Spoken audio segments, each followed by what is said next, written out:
Welcome to the Universal Cable Car Survival Game. All 10 billion people on Blue Star, aged 16 to 60, are teleported simultaneously. Everyone gets an identical quality cable car. The cable car line stretches on endlessly. Your cable car is your most vital survival asset. Gather supplies, upgrade your cable car, and stay alive. When Sumu regained consciousness, he found himself in a cramped space. To be precise, inside a cable car roughly 1 square meter in size. Glass walls surrounded him, with one closed door on each the left and right sides. Sumu glanced outside, and his pupils shrank sharply. He was at high altitude. Extremely high altitude. Beneath him lay dense jungle. The trees looked no bigger than sesame seeds. By his rough estimate, he was at least 100 meters above the ground. Cable cars hung from the same cable roughly 10 meters apart from one another, stretching as far as the eye could see. Well-versed in web survival novels, Sumu instantly grasped his situation. A legendary survival game. The entire global population had been transported here. Only cable car survival. He had read about highway survival, train survival, island survival, even giant fish survival. Survival games usually required scavenging supplies, and the rules stated he needed to gather resources. Yet the cable car kept moving. How was he supposed to get down? Sumu looked back inside and carefully examined his tiny enclosure. A fire axe hung on the left wall, and a hiking backpack hung on the right. Nothing else was present. Beneath the front glass was a spot that would normally hold a seat.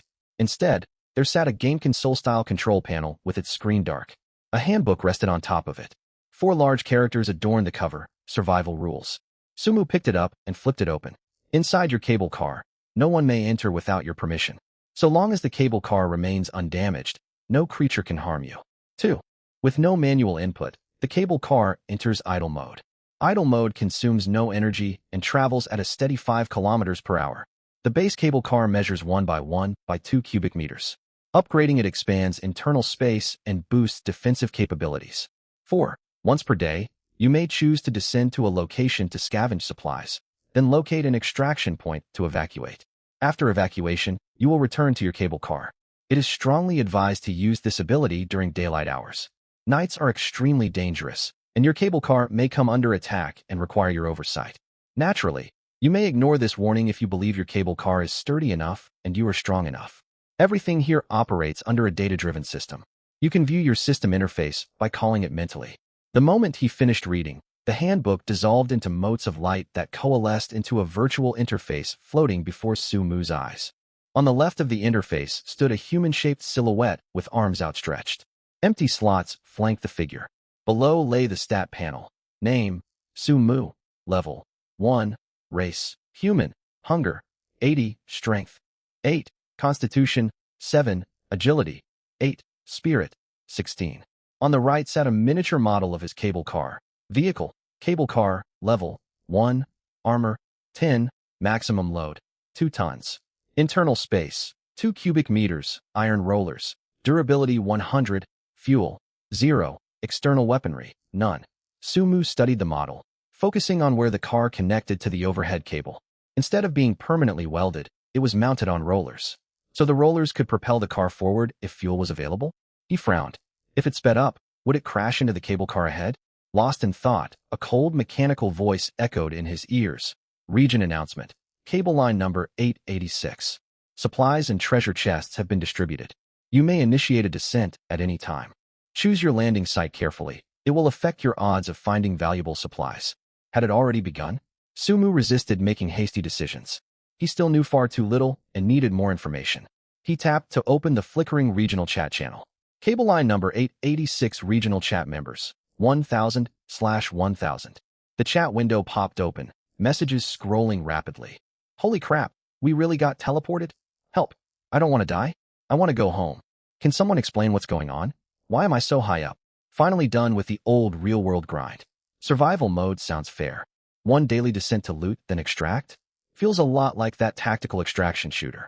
Can anybody see my messages? Is anyone nearby? Quit yelling. We're 10 meters apart, in separate cars. You can't see anyone. Sumu skipped past the panic-stricken pleas and zeroed in on the calmer discussions. Does this game want us to fight each other? I got a military entrenching tool as my starting gear. Did everyone get the same stuff? Not me. I got a skinning knife. I got a sickle. I have a hoe. Seems like we're given utility tools, not proper weapons. Maybe player versus player combat isn't the main focus. If we don't attack one another, how dangerous can this really be? Easy for you to say. Remember the law of the jungle. People can be unpredictable. We should make a pact. If anyone kills someone, the victim should post the killer's name in chat before they die. Right? We stand a better chance working together. I say we all land at the same spot, so we can watch each other's backs. I'll go first. My name is Luo Lijun. Here are my stats. His message was followed by a shared stat sheet. Name, Luo Lijun. Strength, 13. Constitution, 11. Spirit, 6. I'm a physical education teacher. You can trust me. Anyone who wants can team up with me. The chat blew up instantly. 13 strength. Mine's only 6. I've got 8. 13 is insane. Teacher Luo, take me with you. I'm joining. Sumu read through the flood of replies without typing a word, rapidly processing everything. Everyone's starting gear was utility-focused rather than lethal weapons. The setup suggested player versus player conflict was not the primary challenge. Yet if human betrayal was the only threat, this survival scenario would be far too simple. Yes, far too easy. Most people came from peaceful societies.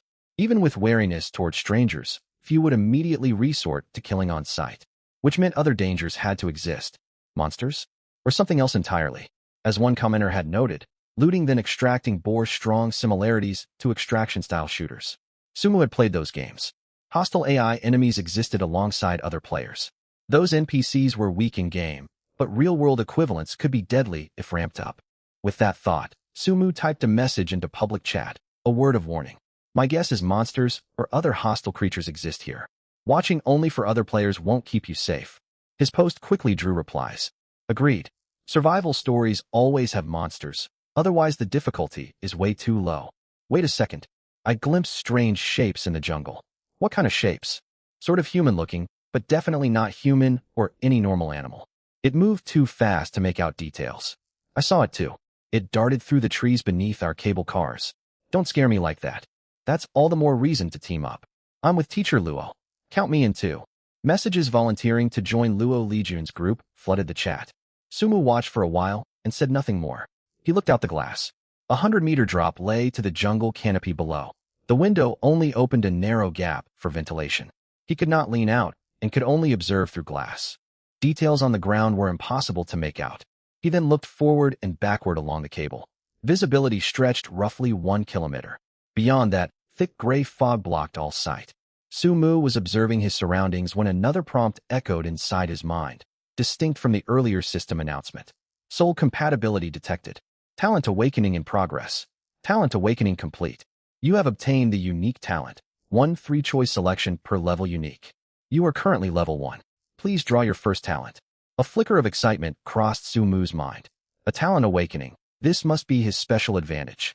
3 gilded border cards materialized before him and flipped over one by one, revealing 3 distinct options. Option 1 information. Gain 1 random piece of intelligence daily. 20% chance for 2 pieces, 10% chance for 3 pieces. Option 2 personal. Permanent 50% increase to strength. Option 3 construction. Reduce crafting time for buildings and equipment by 10%. Could he take all 3? Sumu stared at the choices. Every option held clear value, but take all was not an option. He needed to choose carefully. He ruled out option 3 first. Right now he possessed 0 resources. What could he possibly craft? A 10% time reduction meant nothing with nothing to build. In typical crafting systems, early game projects did not take long anyway. This bonus would only shine much later. His gaze drifted between option 1 and option 2. Option 2 granted a permanent 50% strength boost. On paper it looked fantastic. Doing the math, his base strength stood at 8. A 50% increase added 4 points for a total of 12. That would make him stronger, yet it would not grant a decisive edge. Percentage, base bonuses grew far more powerful later on, but offered limited value in the early stages. Option 1 gave intelligence. Right now he knew almost nothing of this world. What threats lurked nearby? How powerful were the monsters? Where were supplies located? What did extraction points look like? Everything was unknown. At minimum, 1 critical clue every day was an overwhelmingly powerful early game advantage. Its value would not diminish even in the late game. Sumu made up his mind and reached out to select option 1. Selection confirmed. The gilded card dissolved into light and merged into his body. Talent acquired. Daily intel. Current level, LV1. Effect. Obtain 1 random intelligence report each day. 20% chance for 2 reports, 10% chance for 3 reports. Available uses. 1. Activate now? Sumu nodded. Activated. Intel 1. A bronze, rank treasure chest sits inside the general store in Peacetown, 22.53 kilometers away. No threats in the vicinity. Safe to collect supplies.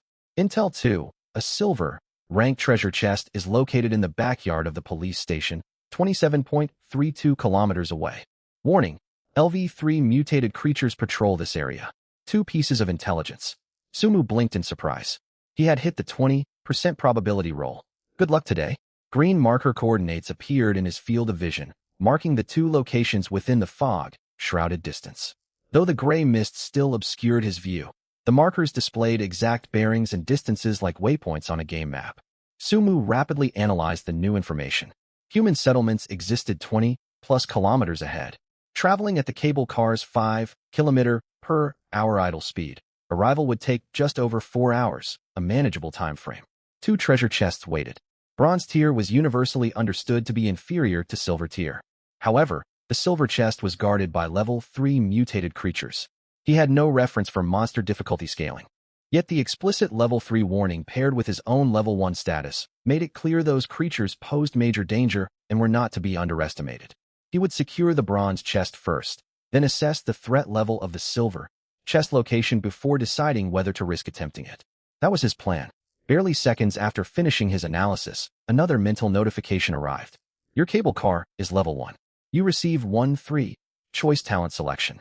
Did vehicle levels also count toward his talent picks? Sumu's eyes lit up. 3 new gilded cards appeared. This time, the second card bore a flame icon labeled Luck. What did that mean? He wondered. The cards flipped open. Option 1 Information. Unlock Monster Codex. Observing mutated creatures grants detailed stat panels and automatically records them. Minor stat bonuses unlock as your codex fills. Option 2 Personal. All of your attacks automatically target monster weak points. Rule. Type ability. Option 3 Construction. Reduce resource cost for crafting equipment and buildings by 10%. Rule. Type ability. That must be the effect triggered by the luck icon. Sumu quickly eliminated option 3. Cutting resource consumption by 10% was useful, yet paled compared to the other 2 choices. Option 1. The Monster Codex was highly practical. Detailed enemy stats would let him judge whether he could win fights and how to approach them, with passive stat gains as he documented more creatures. It was a strong growth-oriented talent. Still, his attention locked onto the rule, type ability, tag on option 2. From countless novels he knew rule-based abilities were overpowered, absolute forces that defied ordinary logic. Every single one of his attacks would home in on monster weak points. Even blind swings would land on critical vulnerabilities. He would not need to locate weak points, time strikes, or even aim. The moment his attack connected, it would strike the most vulnerable spot. The benefit might feel subtle early on, yet it would grow increasingly broken as time went on. The Monster Codex granted detailed information upon visual observation. The wording, more detailed, implied basic stats were already visible without it. Simple baseline stats would be enough to gauge whether a monster was too strong to engage. Learning exact weak point locations was secondary. Automatic targeting of weak points accomplished exactly that practical goal through a different mechanic. Sumu reached out and selected option 2. Selection confirmed. The gilded card dissolved into light and merged into him. He felt no physical sensation. Presumably the effect would manifest only when he faced monsters.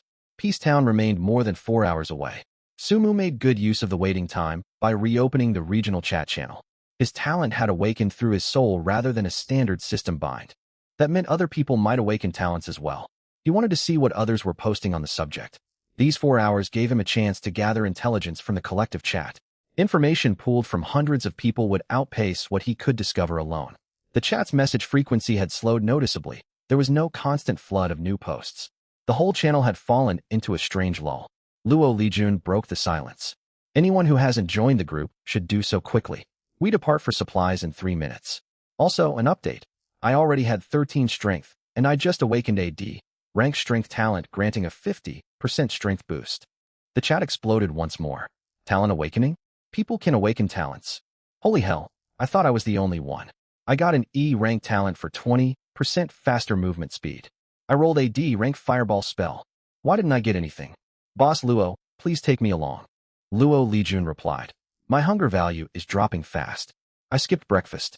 The longer we wait, the worse our physical condition gets. We need to move quickly. Sumu read the exchange with a frown. Luo Lijun's eagerness seemed excessive.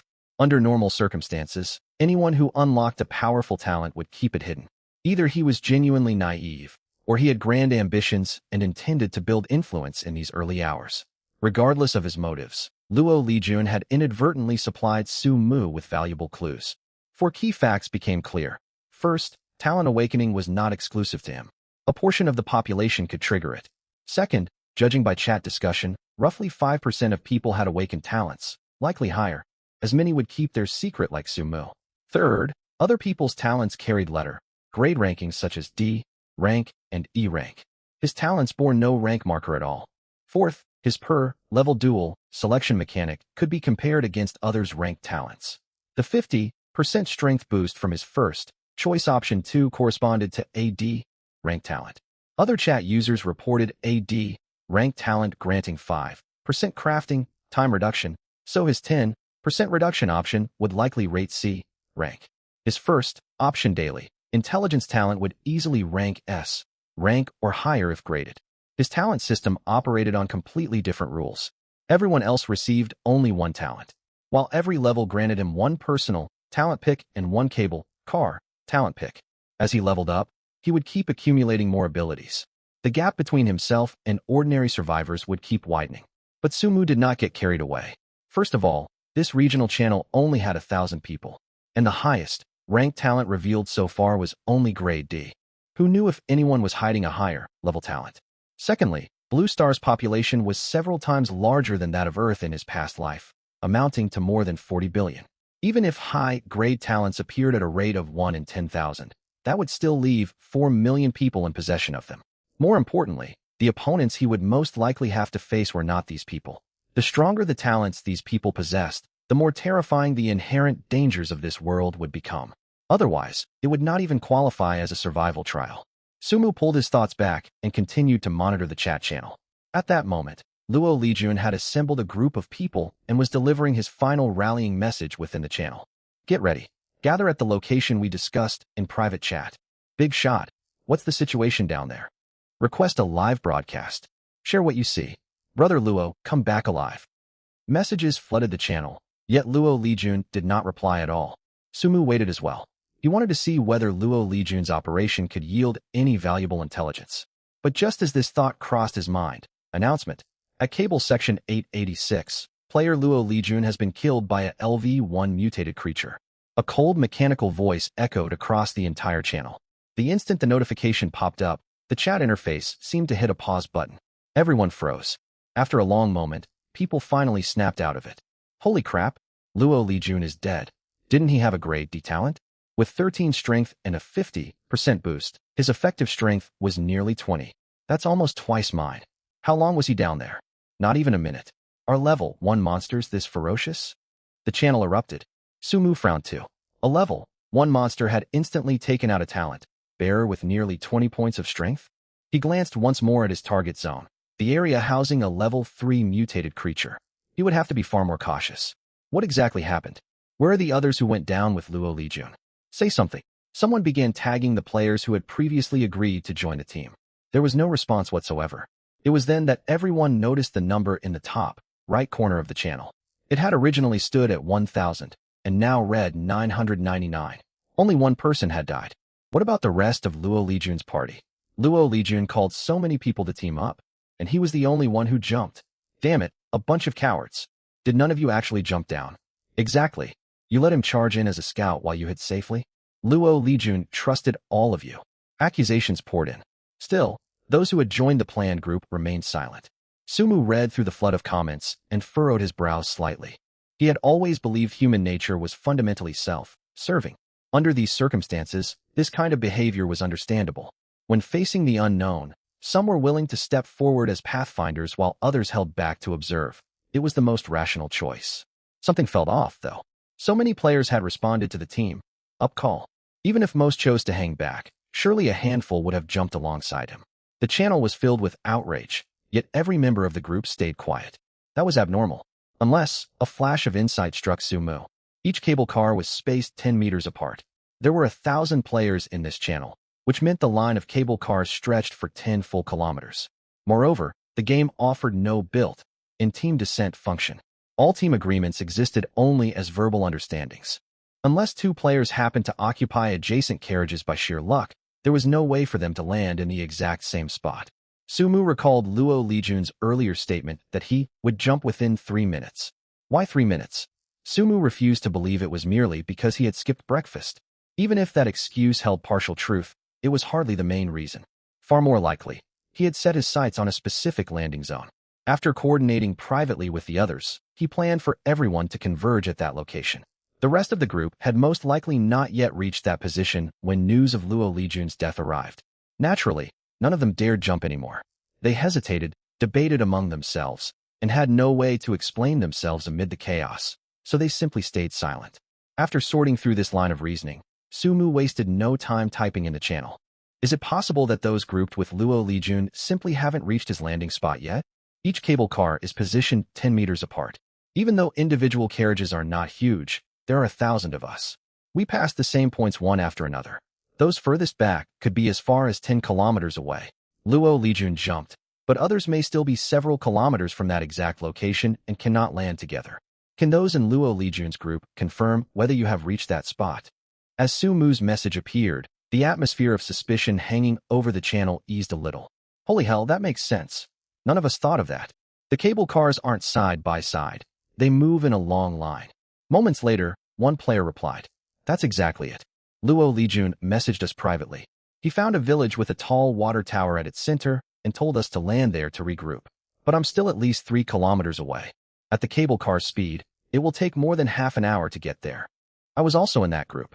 I'm even further. It will take over an hour for me to arrive. Same here. I was part of the team. We hadn't gotten the chance to jump when we heard he died.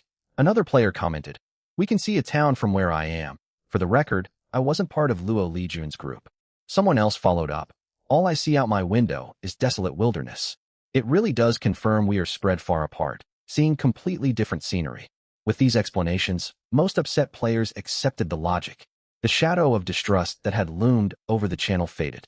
Conversation returned to normal, shifting toward discussing monster threat levels and the necessity of forming parties.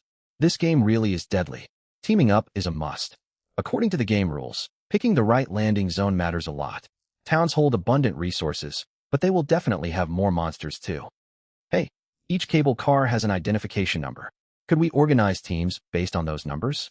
That way we can land at roughly the same time at least. Right? The numbers go in sequence. Players in neighboring carriages could work together.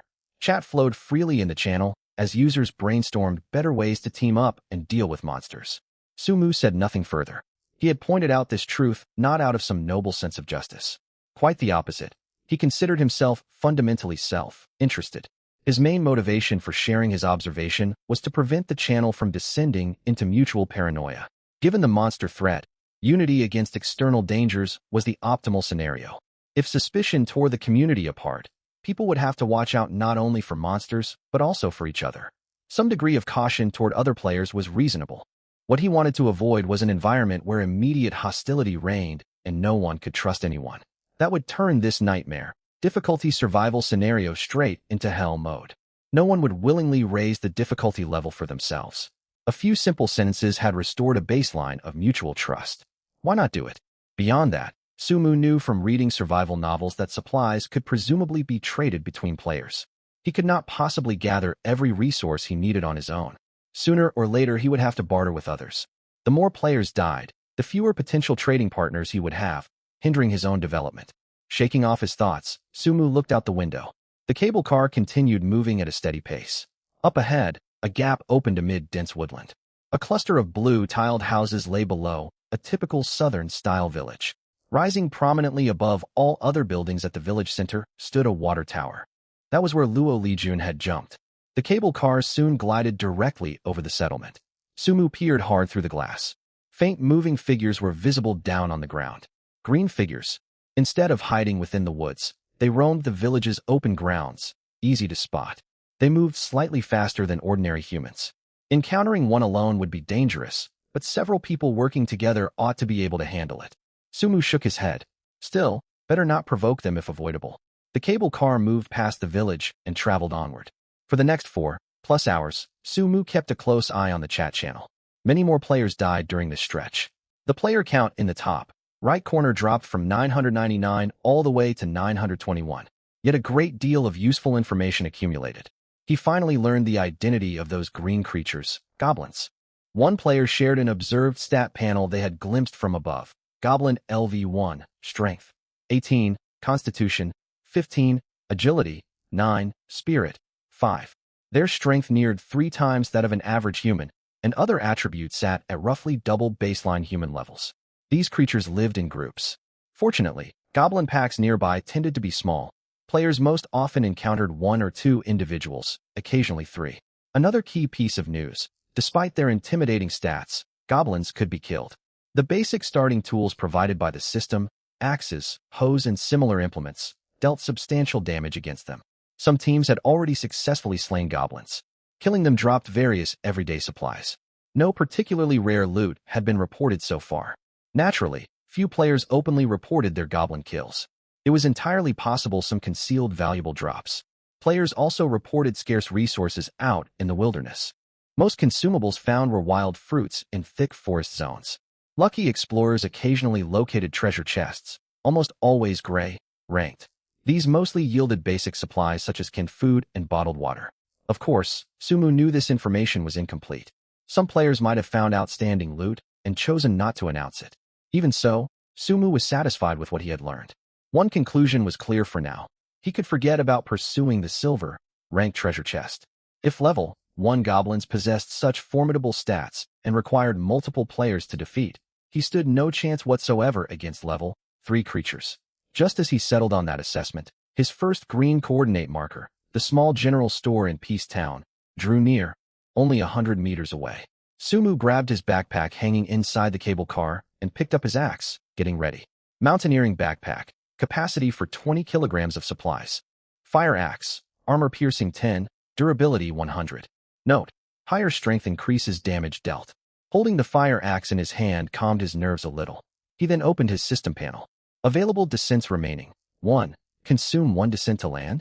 Sumu did not immediately confirm. He pressed his face close to the glass and stared intently downwards. As the cable car advanced slowly, the view below grew clearer. It was a typical small town layout with rows of low-rise buildings. A narrow main street ran through the center, lined with storefronts. His target, the general store, sat unobtrusively halfway down that street. Viewed from high above, it would have been nearly impossible to pick out without foreknowledge of its location. At the same time, he scanned the streets for wandering green figures. None. At least within his line of sight, nothing moved. The whole town lay unnervingly quiet. His talents intel stated no immediate danger in the vicinity.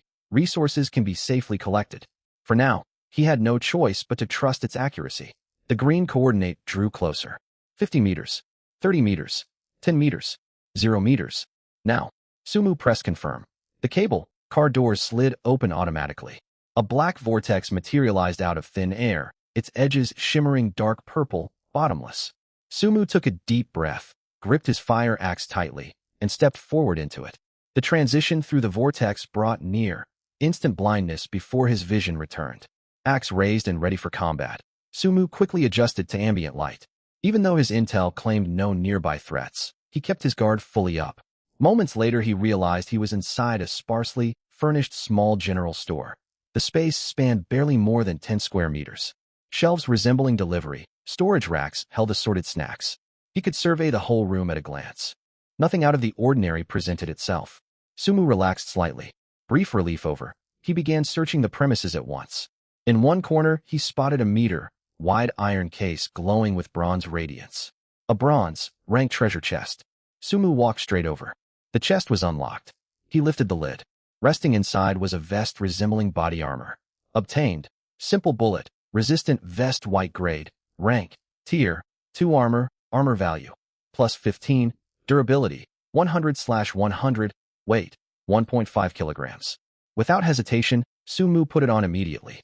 On his character model shown in the system panel, torso armor appeared. Detailed statistics displayed alongside it. Torso equipment. Takes 75% reduced damage from level 1 mutated creatures, 50% reduced damage from level 2 mutated creatures. Reduction decreases progressively against level 3 and higher foes. Provides no defensive benefit versus level 5 or above creatures. Note: damage reduction applies only against ordinary mutated creatures. Effects are halved against higher quality variants elites, bosses, etc., with further penalties scaling upward. Reading the clause about diminished effectiveness against high-quality creatures made Sumu frown. This was bad news. Not merely because the armor performed poorly against elite, grade monsters, it signified that higher, quality variants of the same threat level possessed drastically greater combat power compared to ordinary specimens. Otherwise, the defensive penalty would not be so severe. He pushed the thought aside quickly. Sumu scanned the shelves. This rural-style general store mostly stocked small snacks, spicy strips, gift, box milk sets, and holiday-oriented goods. Few of those items suited long-term survival stockpiling. Thankfully, he located instant noodles and biscuits on one shelf.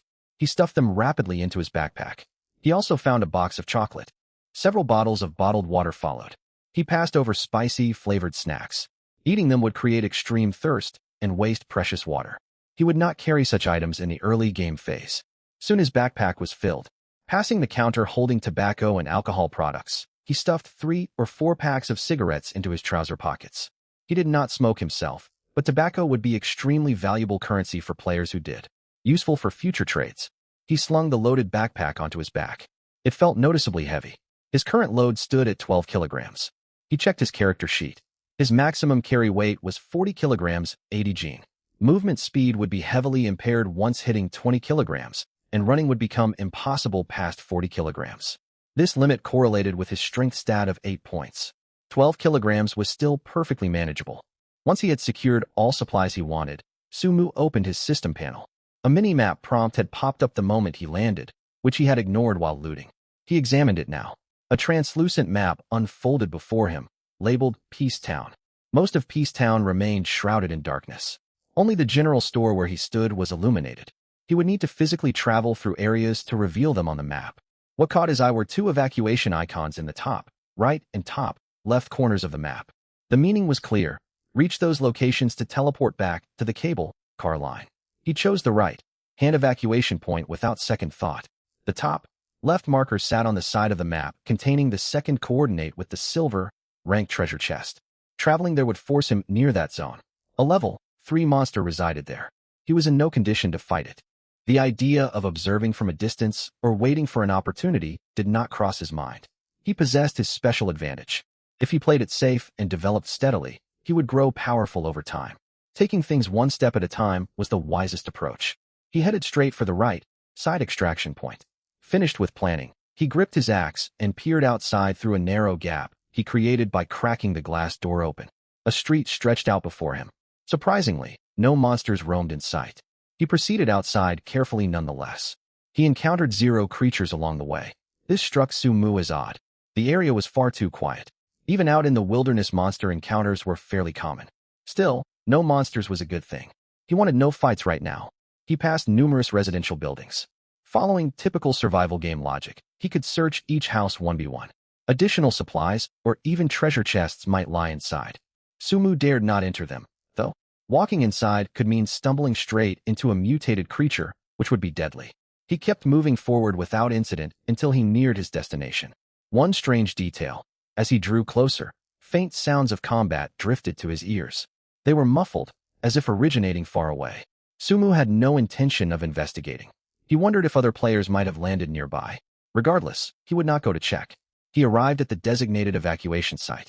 It was a 4-story building, unusually tall for this small town, where most structures were blue-tiled houses seldom exceeding 2 stories. He studied the building, then frowned. The extraction point is on the top floor. On the now partially revealed map, the evacuation teleport vortex was located on the very uppermost level. No alternative existed. He would have to enter and climb upward. He refocused on the building in front of him. Ground floor roll-up metal shutters stood open, so he would not have to make loud noise forcing entry. The ground floor space was large and empty, evidently intended for vehicle parking. After confirming no immediate threats, Sumu moved cautiously toward the stairwell. He reached the staircase. Glancing upward, he heard no sounds and spotted nothing abnormal. He began climbing. The stairwell grew dim as he ascended. There was a light switch on the wall, but Sumu dared not turn on the light. fearing he might rouse any monsters hiding inside. He crept upward step by step.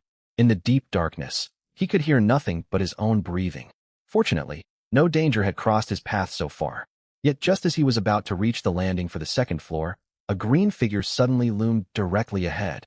Sumu had no time to react at all. A tremendous force slammed into his chest, making his internal organs churn violently. Beneath this brutal blow, Sumu finally caught sight of the figure in front of him. It was green, and far shorter than he was. Crushed by the heavy strike, adrenaline surged through Sumu's veins. The creature also seemed drained after landing that hit, giving Sumu his window to strike back.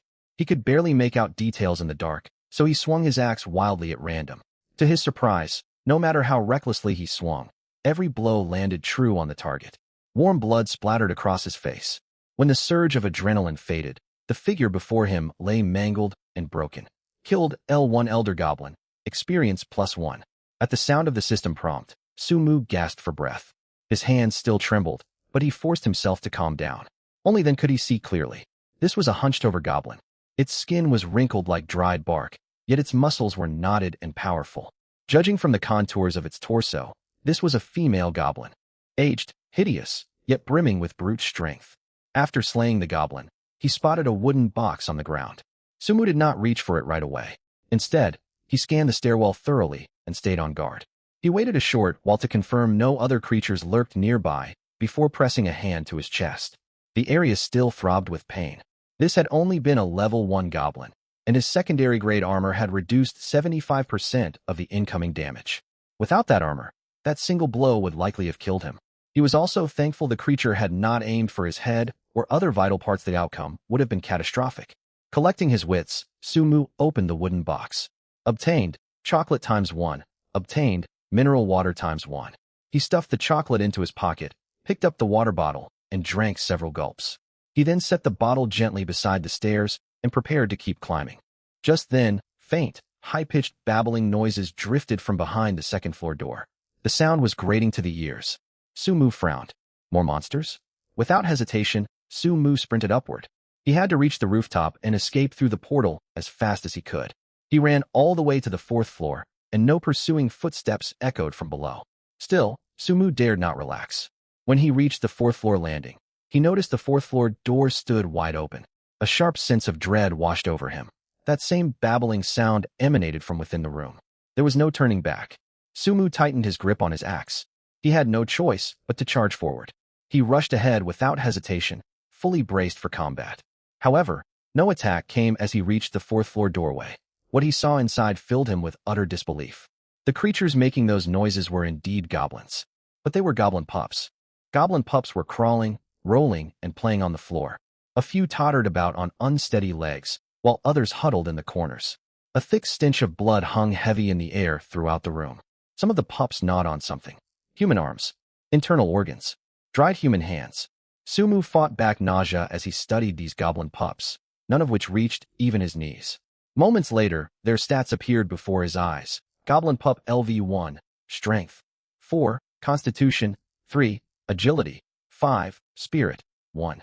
Note: immature goblin. Combat power amounts to only 1/5 of an adult goblin's. So even among level 1 foes, there were vast differences. The goblin pups had now noticed Sumu in the doorway. The larger ones halted their feeding and tilted their heads to stare at him, blood crusted at the corners of their mouths, saliva dripping down their jaws. The smaller ones merely blinked in confusion and let out soft babbling cries. Sumu glanced at the pups, then at the human remains scattered across the floor. He felt no trace of mercy.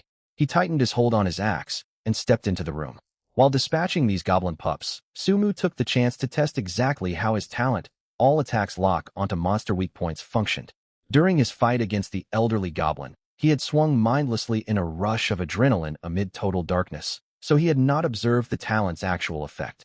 Now he could put it to the test. Sumu walked toward the nearest pup. The small creature opened its jaws and tried to bite him, as if mistaking him for food. Sumu raised his axe and swung it diagonally without aiming for any specific body part. Yet the instant the axe blade was about to land, an invisible force guided the weapon straight toward the pup's head. Squelch green blood splashed outward. One blow, one kill. Sumu frowned and moved on to the next target. This time he deliberately aimed for its leg. Again, That guiding force kicked in right before impact, steering the axe directly into the creature's skull. Another death. Sumu's eyes narrowed. He advanced on the third pup. He swung freely, and every strike landed with a wet meat-cutting thud each time, striking the head. Whether the pups ran, crawled, or tried to fight back, their heads somehow ended up aligned with his axe's swing whenever they fell within attack range. Sumu even tried a horizontal sweep. Such a wide-arcing strike should have made precise weak-point hits nearly impossible.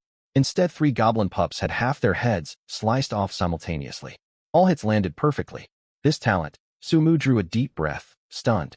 Rule-based abilities truly defied common sense. Only 1 pup remained. Instead of closing in, Sumu stood 2 meters away and hefted his fire axe. He wanted to test throwing it. He hurled it hard. The axe spun through the air along a somewhat erratic trajectory, veering off course. But at that exact moment, the goblin pup lifted its head and took 1 step forward. That single step brought its head directly into the axe's path. Splat! Another headshot kill. It had even predicted the target's movement. Sumu was shocked by how unreasonably powerful this rule-based effect was. Pushing down his astonishment, he walked over to retrieve his axe. He stared at the floor littered with green blood and corpses, and his stomach turned. Still, he gradually grew accustomed to the gruesome sight.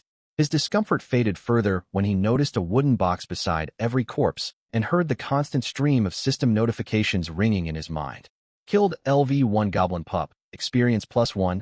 Killed LV1 Goblin Pup, experience +1. Killed LV1 Goblin Pup, experience +1. 13 goblin pups had occupied this room. 13 experience points were his.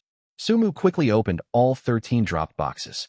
The first few yielded ordinary survival supplies: biscuits, chocolate, mineral water, and bread. When he opened the third box, his movements paused. Obtained. Universal Tier 2 Cable Car Upgrade Blueprint. A yellowed blueprint displaying cable car structural diagrams, annotated with various specifications and material requirements. Sumu leaned in to read its details. Universal Tier 2 Cable Car Upgrade Blueprint. Required materials: variable quantity of iron ingots, variable quantity of high-strength glass essence. Sumu frowned. No exact numbers were given for the required materials. Perhaps the exact figures would only appear once he was interacting with the cable car itself. He shook the thought aside and kept opening boxes. The 5th box, obtained, iron ingot ×1. A palm-sized heavy metal block weighing roughly 1 kilogram. Note: material for cable car upgrades. Great find. Sumu's eyes lit up. Iron ingots were needed for the cable car upgrade. Even without knowing the exact amount required, stockpiling them could only help. The 7th box, obtained, high-strength glass essence ×1.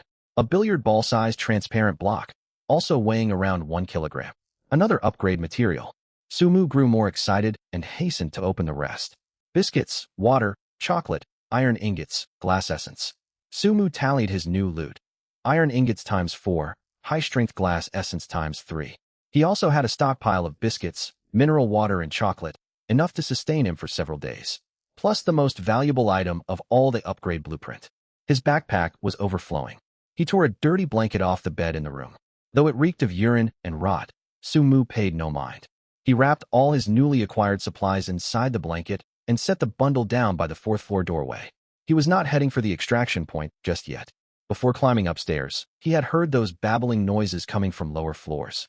Since no adult monsters had come after him this whole time, the lower floors were likely filled with more goblin pups.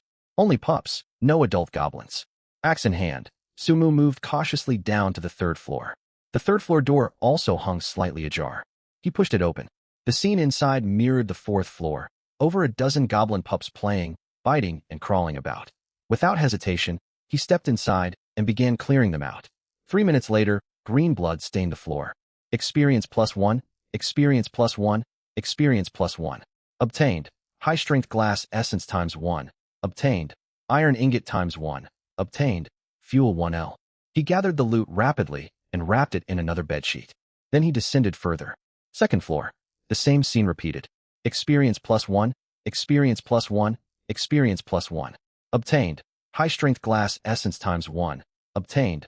Iron ingot ×1. Obtained. Fuel 1L.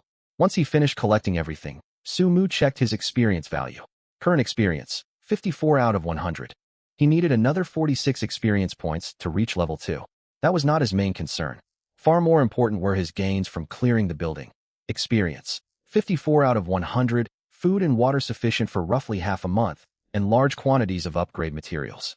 Still, Sumu dared not linger. This place was clearly a monster nest. He did not know why only one elderly goblin had guarded the building. Yet every extra minute spent here raised his risk. He bundled all his supplies in bedsheets, hefted the heavy packs, and climbed back upward. By the time he reached the third-floor landing, his total load weighed 38 kilograms. Walking grew difficult, and he gasped for breath with every step he took. Fortunately, the extraction portal was only a short distance away on the fourth-floor rooftop. Heavy as his burden was, he could push through. Carrying 3 large bundles plus his backpack, Sumu dragged himself upward step by step. When he finally reached the rooftop, sweat streamed down his face, and he panted heavily. He set down his bundles, bent over with hands on his knees, and caught his breath. At that moment, the sounds of distant combat grew far louder. From down below, the noise had been muffled by walls. Up on the open rooftop, the racket boomed without obstruction. Clang, bang, boom, interwoven with monster roars and pained screams. Sumu turned toward the source of the noise. His eyes widened in shock. 1 kilometer away lay the police station, situated beside an open-air parking lot. A brutal melee unfolded there. At least 100 green-skinned figures adult goblin shad formed a circle and swarmed several huge creatures trapped in their midst. Those towering creatures were minotaurs. Sumu had never laid eyes on such beings before. They stood twice as tall as ordinary humans, covered in brown or black fur, with curved sharp horns sprouting from their heads. Each wielded massive stone or wooden hammers. 7 or 8 minotaurs in total were surrounded by over 100 goblins, yet they held their ground easily. The largest minotaur at the center stood 3 times the height of a normal human. Its jet black fur jutted out like steel needles. Every charge sent 4 or 5 goblins flying. A single sweep of its giant hammer cleared large swathes of foes. Goblin clubs bounced harmlessly off its thick hide, not even scratching its skin. Each counterblow from the minotaur killed multiple goblins. 20-odd goblin corpses littered the ground, their green blood pooling into small streams. Still, the goblins charged forward fearlessly. Sumu stared in awe. He now understood why this goblin nest held only pups and 1 feeble elderly goblin. All the adult goblins had gone off to wage war against the minotaurs. Monsters fought amongst themselves too. Sumu filed this critical piece of intelligence away in his mind. He quickly refocused his attention and prepared to step into the extraction vortex. The thought of scavenging for spoils never even crossed his mind. He dragged his 3 bundled parcels forward without hesitation. But right before he stepped into the vortex, his gaze drifted toward a rooftop corner. He froze where he stood. Near the rooftop water tank sat a chest. Silver metal glinted softly under sunlight. A silver-grade treasure chest. Sumu sprinted over at once, knelt down, and placed both hands on the silver chest. It had no lock. The lid lifted easily. 3 items rested inside. Sumu's eyes lit up. First lay an all-black firearm. Its rugged frame gleamed with cold metallic luster. Anti-slip grooves lined the grip. Its barrel was slightly longer than a standard pistol, with clearly defined front and rear sights. It exuded raw, brutal craftsmanship. Beside the gun rested a thumb-sized glass orb. No, it was no ordinary glass orb. Half of its interior blazed with searing crimson, as if an eternal flame burned within. The other half swirled with frosty white, wispy cold vapors curling outward. 2 opposing forces were sealed inside the transparent sphere. The final item was a potion, contained within a thin test-tube-sized vial filled with bright blue liquid that shimmered faintly in the sunset light. Sumu did not stop to examine them closely. This was a monster nest, and every second counted. He quickly collected all 3 items. System notifications chimed in his ears one after another. Obtained. M500 revolver green grade. Obtained. Icefire twin seed green grade. Obtained. Minor strength boosting potion green grade. With the loot secured, Sumu wasted no time. He lifted his 3 heavy she-trapped bundles again, slung them over his shoulders, and strode toward the extraction portal. The purple-black vortex spun silently in the center of the rooftop.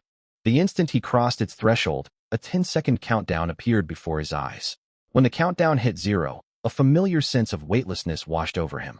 In the blink of an eye, Sumu opened his eyes. He was back inside his cramped, 1 square meter space the cable car.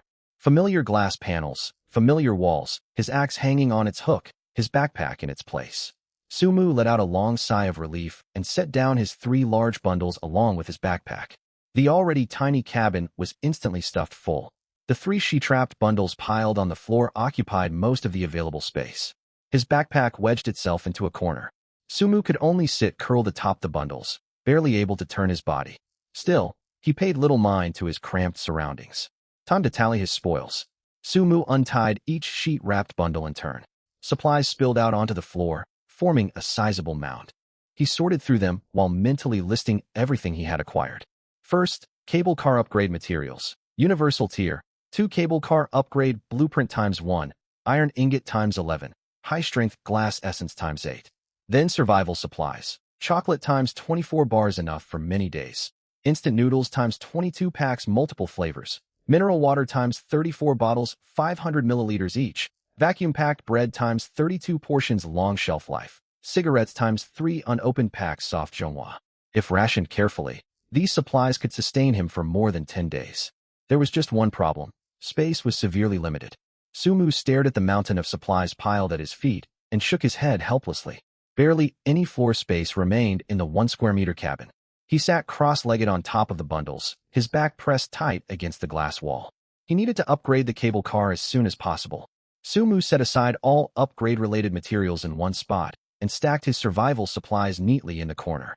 Once that task was finished, he took out the 3 items he had looted from the silver treasure chest. First, the firearm. M500 revolver green grade. Level, LV3. Type, ranged weapon. Base firepower, 22. Magazine capacity, 5 rounds. Current rounds, 7 including loaded rounds. Rate of fire, single action, approximate 0.3 seconds per shot. Optimal effective range, 50 meters peak accuracy, effective up to 100 meters. Heavy damage degradation beyond 100 meters. Recoil, heavy. Aim stability. Effect scope sway, breathing-induced shake, firing kickback, and shake when taking damage. None available. Hipfire precision, 65 effective within 50 meters. He lacked a clear frame of reference for what firepower represented.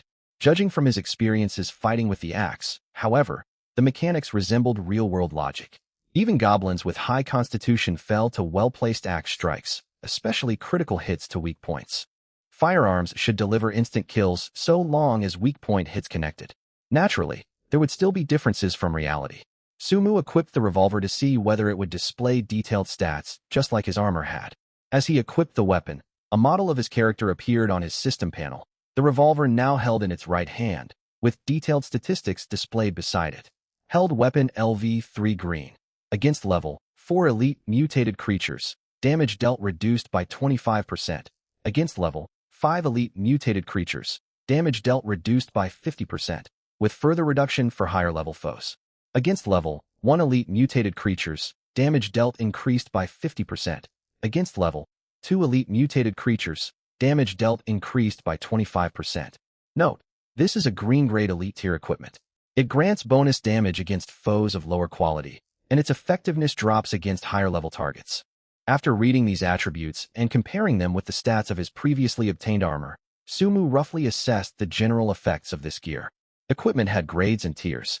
The higher both were, the greater the damage bonus. Simply put, his current pistol was an even match against level 3 green tier monsters. Against monsters below level 3 or below elite rank, the pistol dealt bonus damage. Naturally, there could also be scenarios where a monster was above level 3 yet not elite rank. There must be some underlying calculation for these cases, though he did not understand it yet. Even so, there was no denying how powerful this gun was. At least for now, it was more than sufficient.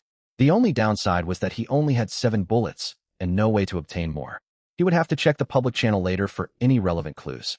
After a moment of thought, Sumu set the pistol aside and picked up the glass bead. Seed of dual fire and ice cotton green type. Special plant seed effect. When planted, grows into dual fire and ice cotton. Mature cotton fibers can be crafted into a constant temperature garment. Constant temperature garment effect. Upon being worn, it adapts to extreme temperatures ranging from -15 degrees Celsius to +40 degrees Celsius. It also grants minor physical damage resistance. Growth cycle, 15 days growth requirements. Must be planted in at least 1 cubic meter of soil. Requires watering once per day and adequate sunlight. Note, this plant is environmentally sensitive. Improper care may cause it to wither and die. Sumu frowned slightly as he read the description. Clothing that resisted extreme temperatures? Its practical value was undeniable. If he encountered extreme cold or heat later on, this item would be invaluable. But there was a problem. How was he supposed to plant it? Daily watering and sufficient sunlight were manageable. The cable car was lined with glass panels, so sunlight was abundant during the day. He could use mineral water for watering. The real trouble was the soil. He glanced around his cable car. Not only did he lack 1 cubic meter of soil, he did not even have a flower pot. Even if he had space, hauling that much soil aboard would require at least 2 descent trips. 1 cubic meter of soil was extremely heavy. Sumu shook his head and carefully stowed the seed away. It was useless for the time being, but worth keeping. He would consider planting it only after the cable car was upgraded, with more interior space and ample resources. Lastly, he picked up the blue vial of potion. Minor strength enhancement potion green type. Consumable effect. Permanently increases strength by 10 points upon consumption. Note: only effective on the first use per person. Repeated consumption yields no benefit. Permanent plus 10 strength. Sumu's eyes lit up. Over the course of this day, he had deeply learned how important strength was. Carrying capacity, attack power, and close combat dominance all depended on this stat. His base strength had only been 8 points. This potion would raise it directly by 10. Without hesitation, Sumu unscrewed the cap and drank the potion in one gulp. The liquid felt cool on his throat before spreading rapidly throughout his body. A warm sensation rose from his abdomen and flowed to every limb. His muscles tensed, and faint creaking sounds came from his bones, as if something inside him was growing and strengthening. The sensation lasted roughly 5 seconds, then faded away. Sumu clenched his fists. He could clearly feel that he had grown physically stronger. Earlier, hauling 3 bundles up had left him gasping for breath. A load of 38 kilograms had been nearly his limit. Now he reached down and grabbed one of the sheet-wrapped bundles, which held over 10 bottles of mineral water plus food, easily more than 10 kilograms that he lifted it effortlessly. He then stacked all 3 bundles and lifted them at once. While still somewhat taxing, it felt far less strenuous than before. 18 strength. Sumu opened his personal status panel, where his stats had updated. Name: Sumu level. 1 race. Human hunger. 65 strength. 18 constitution. 7 spirit. 16. Strength had jumped from 8 to 18. His maximum carrying capacity was now 90 kilograms, more than doubled. Sumu nodded in satisfaction. At 18 strength, his physical power matched that of adult goblins. Combined with his innate talent that let every attack target monster weak points, his odds in melee combat had improved greatly. Still, this was no time for overconfidence. He looked out the window. Dusk was falling. According to the survival rules, nights were extremely dangerous, and cable cars could come under attack. He needed to upgrade his cable car as soon as possible. Sumu pulled out the Universal Tier 2 cable car upgrade blueprint. Once inside the cable car, the blueprint's data had changed. The formerly vague values were now clear, presenting 4 upgrade paths. Path 1 defensive. Consumes 10 iron ingots. After upgrade, cable car armor rises to 40. Interior space expands to 4 cubic meters. Maximum load-bearing capacity reaches 4 tons. Path 2 balanced. Consumes 7 iron ingots, 3 high-strength glass essences. After upgrade, cable car armor rises to 30. Interior space expands to 4 cubic meters. Maximum load-bearing capacity reaches 4 tons. Path 3 observation. Consumes 2 iron ingots, 8 high-strength glass essences. After upgrade, cable car armor rises to 20. Interior space expands to 4 cubic meters. Maximum load-bearing capacity reaches 4 tons. Gains the trait Panoramic Vision. Greatly increased glass surface area for wider observation range. Path 4 special. Consumes 7 iron ingots, 3 high-strength glass essences, 1 seed of dual fire and ice cotton. After upgrade, cable car armor rises to 20. Interior space expands to 4 cubic meters. Maximum load-bearing capacity reaches 4 tons. Gains the trait Warm in winter, cool in summer. Automatically adjusts interior temperature to a comfortable range between -15 degrees Celsius and +40 degrees Celsius. Mitigates non-extreme weather and greatly reduces heat and cold-related environmental penalties. Sumu made his choice almost instantly and selected Path 4. Armor would still sit at a reasonable threshold. He could not plant the dual fire and ice cotton seed anyway. He lacked even a handful of soil, let alone 1 cubic meter. Rather than letting the seed sit unused, he would invest it in the upgrade. Moreover, the warm in winter, cool in summer trait was enormously practical. Selection confirmed. Cable car upgrade initiated. Estimated completion time, 2 hours. Please wait. Current progress, 0%. 2 hours. Sumu glanced outside. Dusk had settled. By the time the upgrade finished, night would have fully fallen. It was inconvenient, Yet he knew construction tasks always required time. He was excited about the talent choice awaiting him after the upgrade. But 2 hours was not unreasonably long. He shifted his attention to the fuel looted from the goblin lair, 6 liters in total. On the right side wall of the cable car, where nothing had been before, a small fuel-filling port had appeared. Sumu unscrewed its cap and slowly poured in fuel. System notifications popped up. Fuel detected. Current fuel reserve, 3L. Cable car power system activated. Available operations, accelerate/decelerate. Current maximum speed, 20 kilometers per hour. Note: a full 3-liter tank supports continuous travel at maximum speed for 300 kilometers. 3 liters for 300 kilometers? Sumu raised an eyebrow. Traveling at 20 kilometers per hour top speed, a full tank would last 15 consecutive hours. Yet another question occupied his thoughts. If he accelerated, would he crash into the cable car ahead? Through the glass, he saw another cable car hanging 10 meters ahead on the same cable line, moving at exactly the same speed as his own. If he accelerated now, that 10-meter gap would vanish in an instant. Unless some rule of this world prevented collisions between cable cars. Sumu considered it, but chose not to test recklessly. The acceleration function must exist for a reason, perhaps for emergency escapes. He would verify how it worked some other time. He carefully stored the remaining 3 liters of fuel. Fuel seemed even more precious than food right now, so he would conserve it whenever possible. Having finished these tasks, Sumu sat back down among his bundles and opened the public chat channel. 5 hours had passed since he had arrived in this world. The channel headcount counter had dropped from 1,000 to 903. 97 people were dead. The mortality rate was nearly 10%, and this was only the first day. Most people had not even attempted a descent yet. Sumu scrolled through chat messages, searching for useful information. The tone of the channel had shifted drastically since daytime. Many players were growing hungry and spammed the feed begging for supplies. Can someone please lend me a bottle of water? My hunger stat is at 40. I will die without food soon. Could any high-level player spare some food? Even half a loaf of bread would help. I beg you, 1 canned food, and I will repay you when I get stronger. Food or water, anyone? Bless you forever. Sumu skimmed over these pleas and ignored them. From what he had observed, anyone who had gone out to explore had at least gathered some basic supplies. Most of these beggars either wanted handouts or had never dared descend to the ground. It was nearly 6 o'clock, and daylight was fading fast. Attempting a descent now would mean navigating complete darkness. The survival rules had explicitly warned how lethal nights were. These people had not dared to try exploring in daylight, and now they expected handouts from others? Sumu shook his head and kept scrolling. He was no hero. Supplies were scarce, and he could not afford to give away what he had. In this survival game, misplaced kindness often led to death. Amid the begging messages, there were genuine trade offers. Selling 5 wild berries for 1 bottle of water or 1 food ration. Fresh picked berries, trade for 1 pack of biscuits. Sumu had no need for wild berries. His food stockpile was solid, and he saw no reason to trade rations for fruit. Other players were trading iron ingots and glass essences.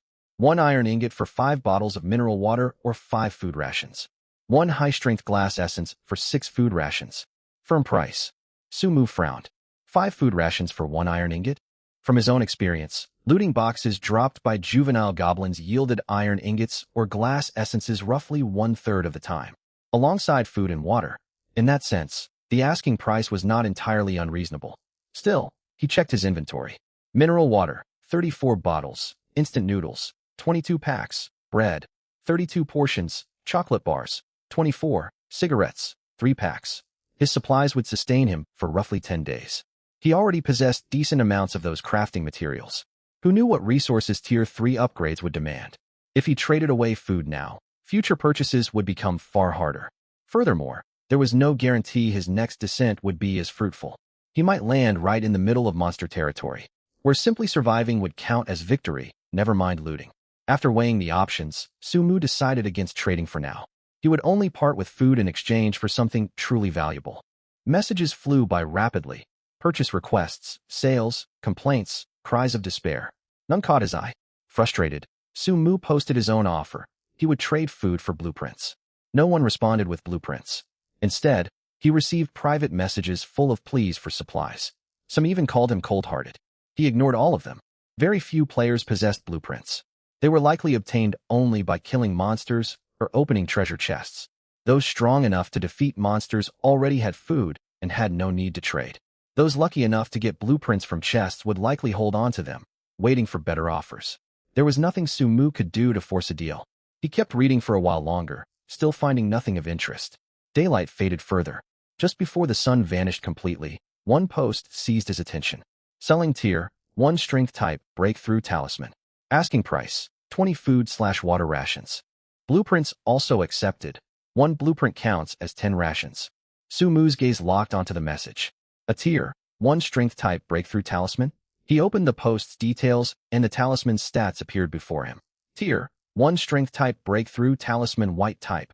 Consumable. Effect. Use when level 1 experience reaches 100/100 to advance to level 2. Forces newly assigned attribute points to favor strength-oriented growth. Sumu read it and frowned. He needed an item just to level up from level 1 to level 2? That was harsh. He had assumed leveling would happen automatically once experience filled the bar. Clearly the rules were more complicated. None of the monster drop boxes he had opened had contained anything like this talisman. Its drop rate must be extremely low. Not only was it required for leveling, it also controlled attribute growth direction. Without it, stat points upon leveling would be assigned randomly. He might get lucky, or he might waste levels on useless attributes. With the talisman, he could guarantee strength-focused growth. Sumu glanced at his panel. 54 out of 100 experience. He had to get this talisman. He opened the seller's profile. Her name was Lin Yue. Her avatar showed a woman in her early 20s with long hair, pleasant-looking. Sumu sent her a private message. Private Sumu, hello? Is the breakthrough talisman still available? She replied quickly. Private Lin Yue, yes. Are you buying? Private Sumu, can we negotiate the price? 20 rations is far too steep for this early stage. He could afford the asking price, but haggling made sense. Private Lin Yue, do you have any blueprints? 1 blueprint counts as 10 rations. Private Sumu, I don't have any. Private Lin Yue, then do you have warm-keeping items? Clothes or blankets? Each counts as 3 rations. Sumu raised an eyebrow. Warm-keeping goods valued at 3 rations each? Judging by daytime temperatures, the climate resembled early autumn. Nights would cool down, but should not be frigid. Warm-keeping gear ought to be low value right now. Yet she was eager to acquire them in exchange for such a rare talisman. She must know something he did not. Food was the most critical resource at this stage. Sumu probed further. Private Sumu, I do have warm-keeping items, but I need my food and water for survival. I can offer 1 bottle of mineral water, 1 bread portion, plus 3 warm-keeping items for your talisman. Deal? Private Lin Yue. Private Lin Yue, that is an enormous discount. 3 warm-keeping items equal 9 rations. Adding the water and bread brings it to 11 total. My asking price was 20. Private Sumu, times are hard for everyone. Food is incredibly valuable right now. Several seconds of silence passed. Private Lin Yue, you understand how valuable food is, yet you still want this talisman. Are you close to leveling up? Private Sumu, not at all. I would run away if I met a strong monster. I just want to stockpile it for later, so I'm not stuck when I need to level. Another short pause. Private Lin Yue, very well. Add 1 more food portion, and we have a deal. Sumu read the reply without feeling pleased. Something felt off. Why would she accept such a poor value trade when food was so precious? Unless she knew tonight would bring uncommonly severe cold and desperately needed warm keeping supplies. He would not press her for that insider knowledge. She would never tell him anyway. Should he complete the trade? His eyes fell on the 3 bed sheets he had salvaged from the goblin lair. They were stained with green monster blood and reeked of foul odors. He had wanted to discard them, but the cable car windows were too small to throw them out. These sheets were useless to him. Food mattered far more. He would not give up extra food. After a brief hesitation, he typed again. Private Sumu, I cannot spare another full portion. I can add half a bread portion. That is my absolute limit. Private Lin Yue agreed. Sumu split 1 bread portion into 2 halves. He opened the trade interface and placed 1 bottle of mineral water, 1, and a half bread portions, plus the 3 rolled up, smelly sheets onto his side of the window. He confirmed the trade. Lin Yue confirmed as well. The trade completed. A yellowed talisman appeared in Sumu's hand. It was palm-sized, marked with intricate cinnabar patterns that shimmered faintly. Tier, 1 strength, type break, through talisman white type, consumable effect. Use when level 1 experience reaches 100 out of 100 to advance to level 2. Forces newly assigned attribute points to favor strength-oriented growth. Sumu carefully stored the talisman away. His experience value now stood at 54 to 100, needing another 46 points. Once he reached level 2, this talisman would finally come into use. While Sumu was quietly pleased with himself, his private Chat interface suddenly blew up. Private chat Lin Yue. Private chat Lin Yue. Where did you get this quilt? Private chat Lin Yue. Good heavens, it reeks so badly. Private chat Lin Yue. Did you fish this out of a latrine? Private chat Lin Yue. Answer me. Sumu's mouth twitched as he read the flood of messages. He could picture the girl on the other end, most likely holding her nose. But there was no way he could answer that question. He couldn't very well say, I just killed over a dozen goblin cubs in their lair and packed my supplies using their bedsheets. Exposing his supplies was the least of his worries. What truly troubled him was the risk of drawing unwanted attention. Sumu silently closed the private chat window. No matter how frantically she messaged him, he refused to reply. Meanwhile, inside another cable car, a young girl with long flowing hair stared at the 3 bed sheets that had just materialized in front of her. Before a smile could form on her face, a suffocating stench washed over her, nearly making her pass out. The smell, a foul mixture of blood, urine, sweat, and some indefinable rot. After hours sealed away, it burst forth in full force. Ugh! Lin Yue clamped a hand over her mouth, fighting back nausea as she kicked the 3 bedsheets into the corner. She cracked open the cable car window to let in cold wind, and only then could she breathe properly. You jerk! She gritted her teeth and reopened the private chat panel, only to find he was no longer responding. After taking several deep breaths, Lin Yue calmed down. She took another look at the 3 bedsheets. Terrible smell aside, they were genuine quilts. Judging by their texture, they were the old-style thick cotton quilts, solid and warm. Most importantly, she glanced out the window at the falling dusk and felt the chill growing stronger in the air. It was going to be cold tonight. Extremely cold. Fine. Pinching her nose, Lin Yue picked up the bedsheets with 2 fingers, trying her best not to touch them with her skin. I'll overlook this for the high price I can get for them later. She carefully folded them and set them in the corner of the cable car. That guy Sumu thought he had gotten the better deal? Now I won't feel guilty at all. Just wait. Once the temperature drops below 0 tonight, he'll be begging for help.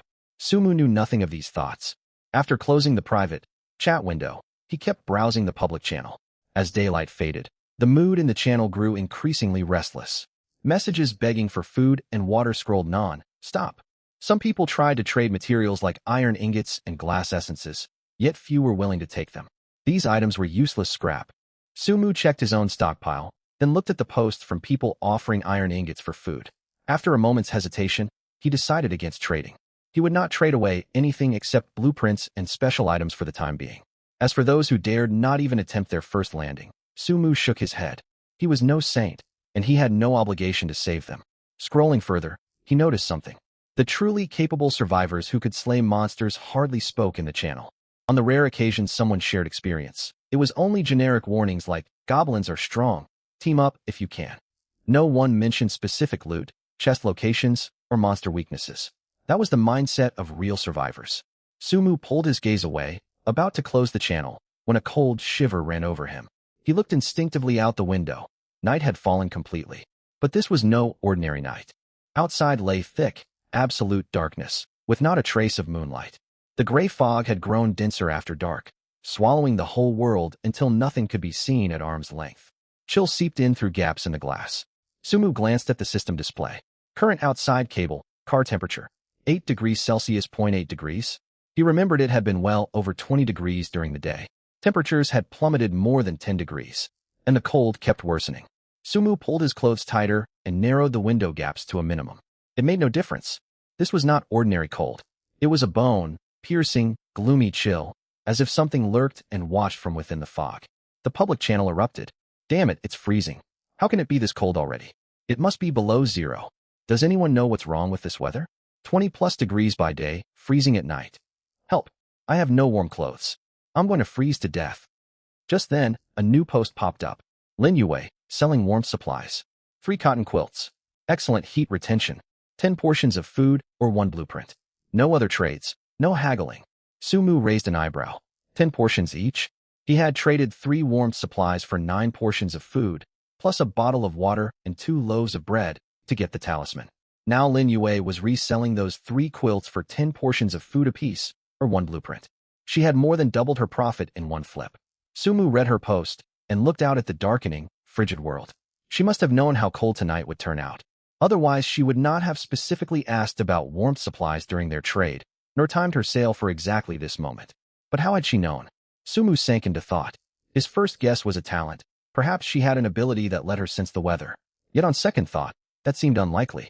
If her talent was merely weather sensing, how had she obtained that tier 1 strength type breakthrough talisman? He had slain dozens of goblin cubs without a single talisman dropping. These items had an extremely low drop rate. You either opened high-grade chests or killed far stronger monsters to get them. Would someone who only sensed the weather possess that kind of strength? Unless she had teammates, or had unbelievably good luck opening a valuable chest. Forget it. Sumu shook his head and dismissed the speculation. Guessing would get him nowhere.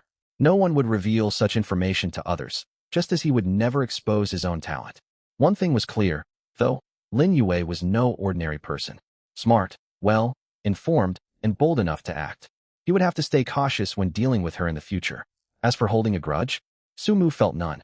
Trading worked on mutual consent. He had gotten what he needed, and she profited off an information gap. If anything, he owed her a little thanks. Had she not been desperate for warmth supplies, she would never have parted with the talisman for his goods. As for trying to get more warmth supplies right now, Sumu glanced at his upgrade progress bar. Cable, car upgrade progress. 87%, almost done. He just needed to hold on a little longer. Outside, the temperature kept dropping. 8 degrees Celsius. 6 degrees Celsius. 4 degrees Celsius. Curled among his piles of supplies, Sumu trembled all over. His hands and feet had turned purple from the cold, and his breath formed thin frost on the window panes. In the channel, people without warm supplies began to wail. It's so cold. I think I'm dying. Someone please help me. I don't want to die. I wish I'd gone down during the day. Better to die fighting goblins than freeze to death. Damn it. I regret hesitating. Hundreds of replies flooded Lin Yue's sales post. But she stood firm. 10 portions of food or 1 blueprint. No other trades, no haggling. People offered iron ingots and glass essences. She ignored them. Others played on her sympathy, begging for mercy as they neared freezing point. Still no reply. Observing this, Sumu felt a flicker of admiration for her. Ruthless and decisive. Soft-hearted people did not survive long in this world. The cold intensified. Thankfully, the outside temperature stabilized at 4 degrees Celsius. It was bitterly cold. People in decent physical condition could endure it, though the night would be miserable. Meanwhile, Sumu rubbed his hands and watched the progress bar. 98%, 99%, 100%. Ding. Cable, car upgrade complete. In an instant, the entire cable car underwent a dramatic transformation. The thin sheet, metal walls thickened into solid, sturdy plating. The windows grew thicker and far tougher, nearly doubling in thickness. The cabin took on a squarer shape, with red and white paint covering the rusted, old metal. Most noticeable of all was a faint transparent film enveloping both inside and outside the car. It was barely visible, yet undeniably present. The biting chill vanished. Warmth surged in from every direction, chasing away Sumu's cold in an instant. He read the system notification. Cable. Car upgraded to LV2. Current armor, 40. Current interior space, for cubic meters. Maximum load capacity, for tons. Gain trait. Warm in winter, cool in summer. Cabin temperature automatically adjusts to a comfortable 20 degrees Celsius to 25 degrees Celsius for humans. Resists external temperatures from 15 degrees Celsius up to 40 degrees Celsius. Comfort. Unprecedented comfort. Sumu exhaled deeply and stretched his stiff limbs. Then the familiar system tone sounded again. Your cable car is now LV2. You receive 1-3. Choice talent draw. Here it comes. Sumu's spirits lifted. 3 gilded cards floated before his eyes. To his surprise, the flame icon appeared once more on the second card, labeled Luck. Another luck-related option? Sumu's eyes lit up as he read the 3 choices. Option 1 information. Type. When scanning others, you may detect their talent. Does not work against targets with shielding type talents. Against monsters, you obtain far more detailed stat information. 3 uses per day. May stockpile up to 10 total uses. Option 2 personal. Type. Every time one of your attacks lands, an additional attack triggers. Rule. Based ability option 3 construction. Type. When crafting or building equipment, there is a 1% chance for random qualitative transformation. What great luck. Another rule. Based ability had appeared. Sumu's gaze locked onto option 2 at once. His previous talent, all attacks strike monster weak points, had already shown him how overpowered rule-based abilities could be. Guaranteed critical hits with every swing, even thrown strikes predicting enemy movements. These unreasonably powerful effects were practically bugs. With trigger an extra attack upon landing a hit, If the description held true, one swing of his blade became 2. One gunshot became 2. Would that bonus attack also benefit from strike weak points? If so, Sumu drew a sharp breath. His combat output would double, or even rise higher.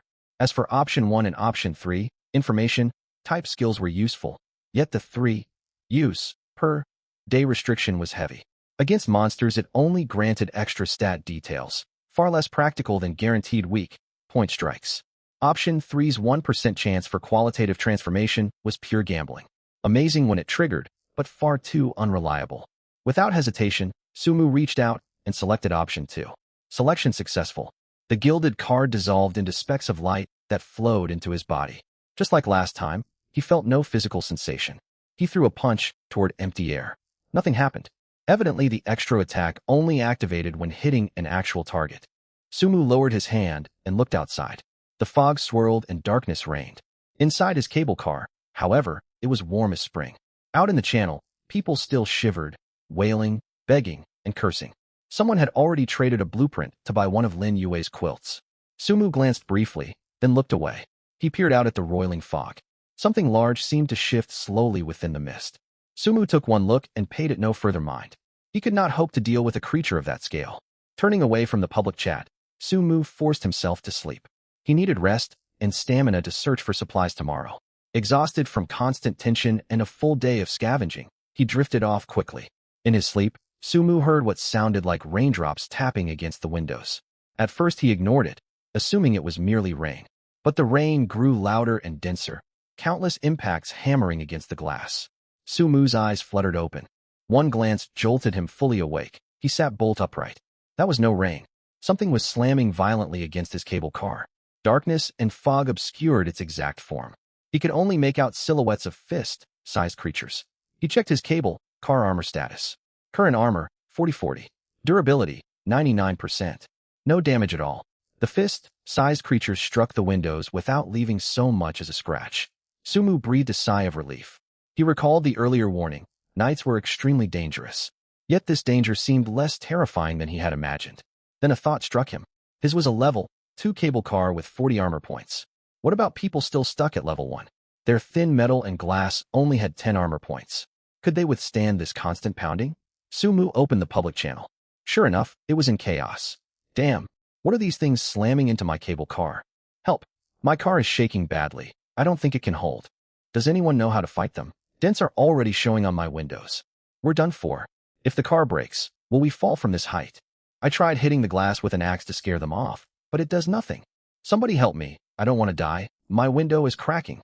Is there any solution? Sumu scanned the messages and checked the survivor count in the corner. It was roughly 2 in the morning.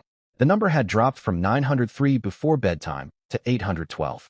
Nearly 100 people dead in just a few hours. Some might have perished from cold, some from monster attacks, and others might have chosen to descend in desperation. Regardless of cause, it proved just how merciless this world was. Despair spread across the channel. There's no way to keep living like this, cold and dangerous. I cannot even see what is out there in total darkness. I cannot fight back. It's hopeless. I just want to go home. Reading these posts, Sumu understood. He felt safe only because he had upgraded to level 2. Those trapped in level 1 cable cars fought for their lives right now. At that moment, he noticed flashing notifications on his private chat panel. The top, most flickering contact was Lin Yue with several unread messages. He had gone through all messages before sleeping. Clearly she had messaged him again even after her earlier anger. He opened the thread. Private chat, Lin Yue 113, you there? Private chat, Lin Yue 115, need to talk to you about something. Private chat, Lin Yue 124, hello? Asleep? Private chat, Lin Yue 137, reply when you wake up. I have a trade offer. Sumu noted the timestamps. The monsters had begun ramming cable cars at roughly 1 o'clock. He typed his reply. Private chat, Sumu, what is it? She replied almost instantly. Private chat, Lin Yue, finally awake? I thought you'd frozen to death or gotten smashed by monsters that Sumu frowned. Private chat, Sumu, get to the point. Private chat, Lin Yue, do you have fuel? If you do, I want to trade for some. Sumu raised an eyebrow. How did she suspect he had fuel? Then he realized she was probably probing. Fuel was in high demand across the channel, yet almost nobody offered it for sale. After a moment's thought, he replied. Private chat, Sumu, what are you offering in return? Private chat, Lin Yue, so you do have it. I'll give you food. Sumu glanced at his stockpile stacked by his feet: instant noodles, bread, bottled water, chocolate. More than enough to sustain him for over 10 days. Private chat: Sumu, I have enough food. Not interested. There was a short pause on her end. She was most likely recalling how he had previously claimed to lack food. Private chat: Lin Yue, then what do you want? Private chat: Sumu, blueprints. From what I saw, you've traded for quite a few of them.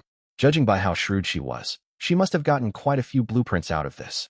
Private chat: Lin Yue, are you taking advantage of someone's misfortune here? Sumu did not reply. Several seconds passed, and another message popped up. Private chat: Lin Yue, what kind of blueprints do you want? Instead of answering right away, Sumu fired back a question. Private chat: Sumu, before we make the trade, I have to ask, what do you need fuel for? After what happened with the warm keeping supplies, Sumu suspected Lin Yue had access to special sources of information. Her urgent push to gather fuel had to mean something. This time the reply came quickly. Private chat: Lin Yue, what else would it be for? Monsters are attacking the cable cars out there. Fuel boosts the cable car's speed, so obviously I want to get out of this area faster. Sumu was stunned. So that was how cable car fuel was used? Thinking it over, it made perfect sense. Burn fuel to speed away from this monster-infested zone and shake off the attacks. He just had not taken any damage himself, so the idea had never crossed his mind. Private chat: Lin Yue, wait a second. You didn't know about that function? But you have fuel, which means you've got a better way to deal with those monsters. Private chat: Lin Yue, could the person who upgraded their cable car to level 2 in the public channel be you? Sumu frowned. Had people been talking about that in the channel? He searched the chat history for the keyword level 2. And sure enough, there were multiple threads. I swear I just saw the cable car ahead suddenly get bigger. Am I imagining things? I saw it too. It totally changed shape, twice as big as before. Whoa, that must be an upgrade. Someone already pulled that off this fast. Big shot, carry us. Please let me ride your coattails. Sumu fell silent. His level 2 cable car had doubled in interior space and undergone a full visual transformation. There was no hiding it. Even though the change had happened after dark, cable cars were traveling close to one another, so multiple witnesses were inevitable. Still, he was under no obligation to answer her question. Fortunately, Lin Yue did not press the matter further and sent over several blueprints directly. Private chat: Lin Yue, these are all the blueprints I have. Pick whichever you want. Sumu opened them. There were 5 in total. Roller blueprint white, for crafting standard cable car rollers. Bear trap blueprint white, for crafting level 1 bear trap. Required materials: iron ingot ×1.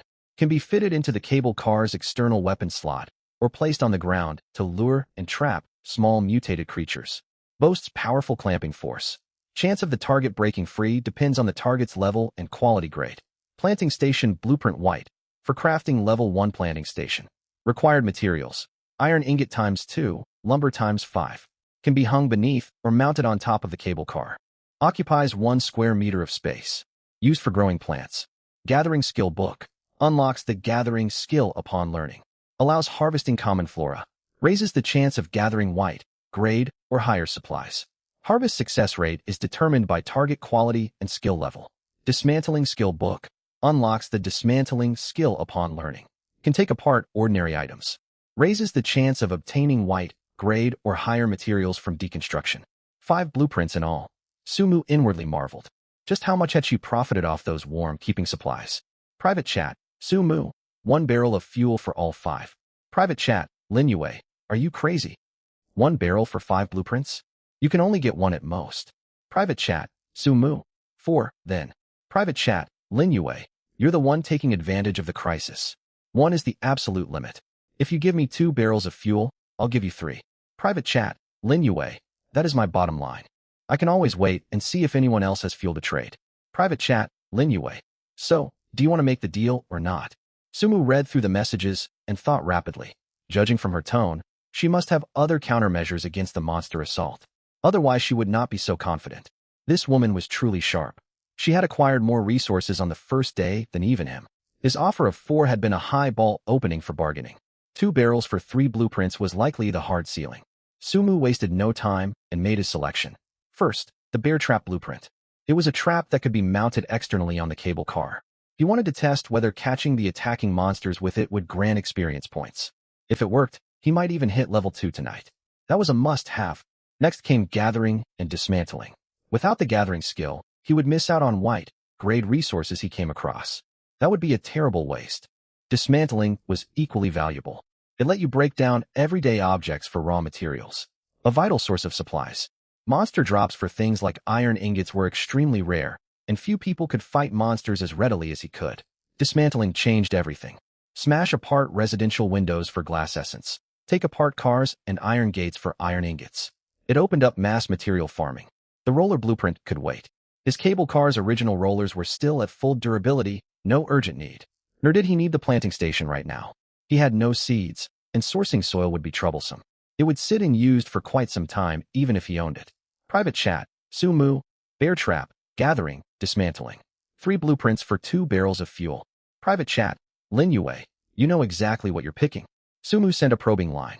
You wouldn't pull these out if they were your whole stock. You must have better items stashed away. Or these are not especially useful to you right now. Private chat, Lin Yue, save the mind games. Let's cut the mutual probing and stick to a clean trade. Sumu agreed. Private chat, Sumu, it's a deal. Both opened the trade interface.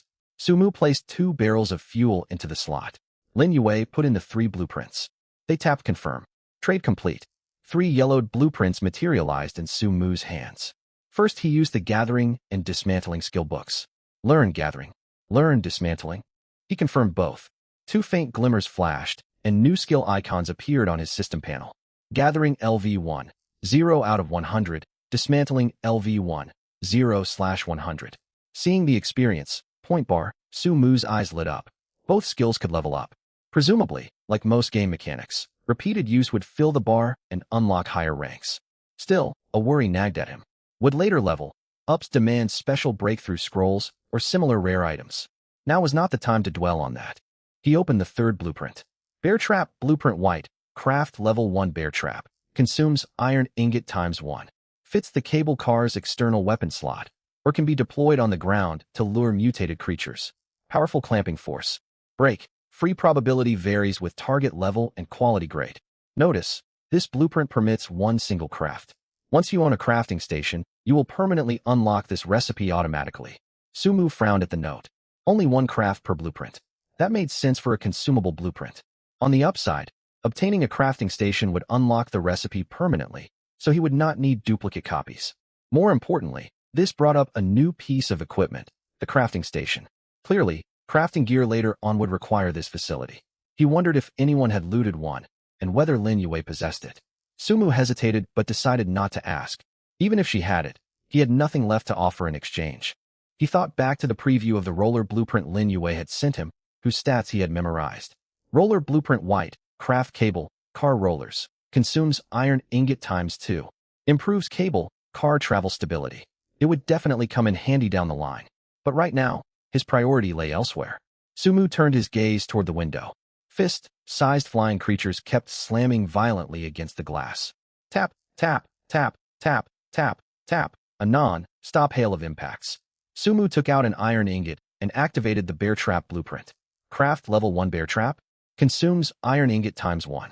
Confirm. In the next instant, the iron ingot dissolved into light and merged with the blueprint. Roughly 3 seconds later, a half-meter wide metal trap appeared in his grasp. Bear trap LV1 white. Type. Trap. Target size. Small creatures. Escape chance. Ordinary creatures cannot break free. 1% for LV1 mutated creatures. 50% for LV2 mutated creatures. 99% for LV3. Elite.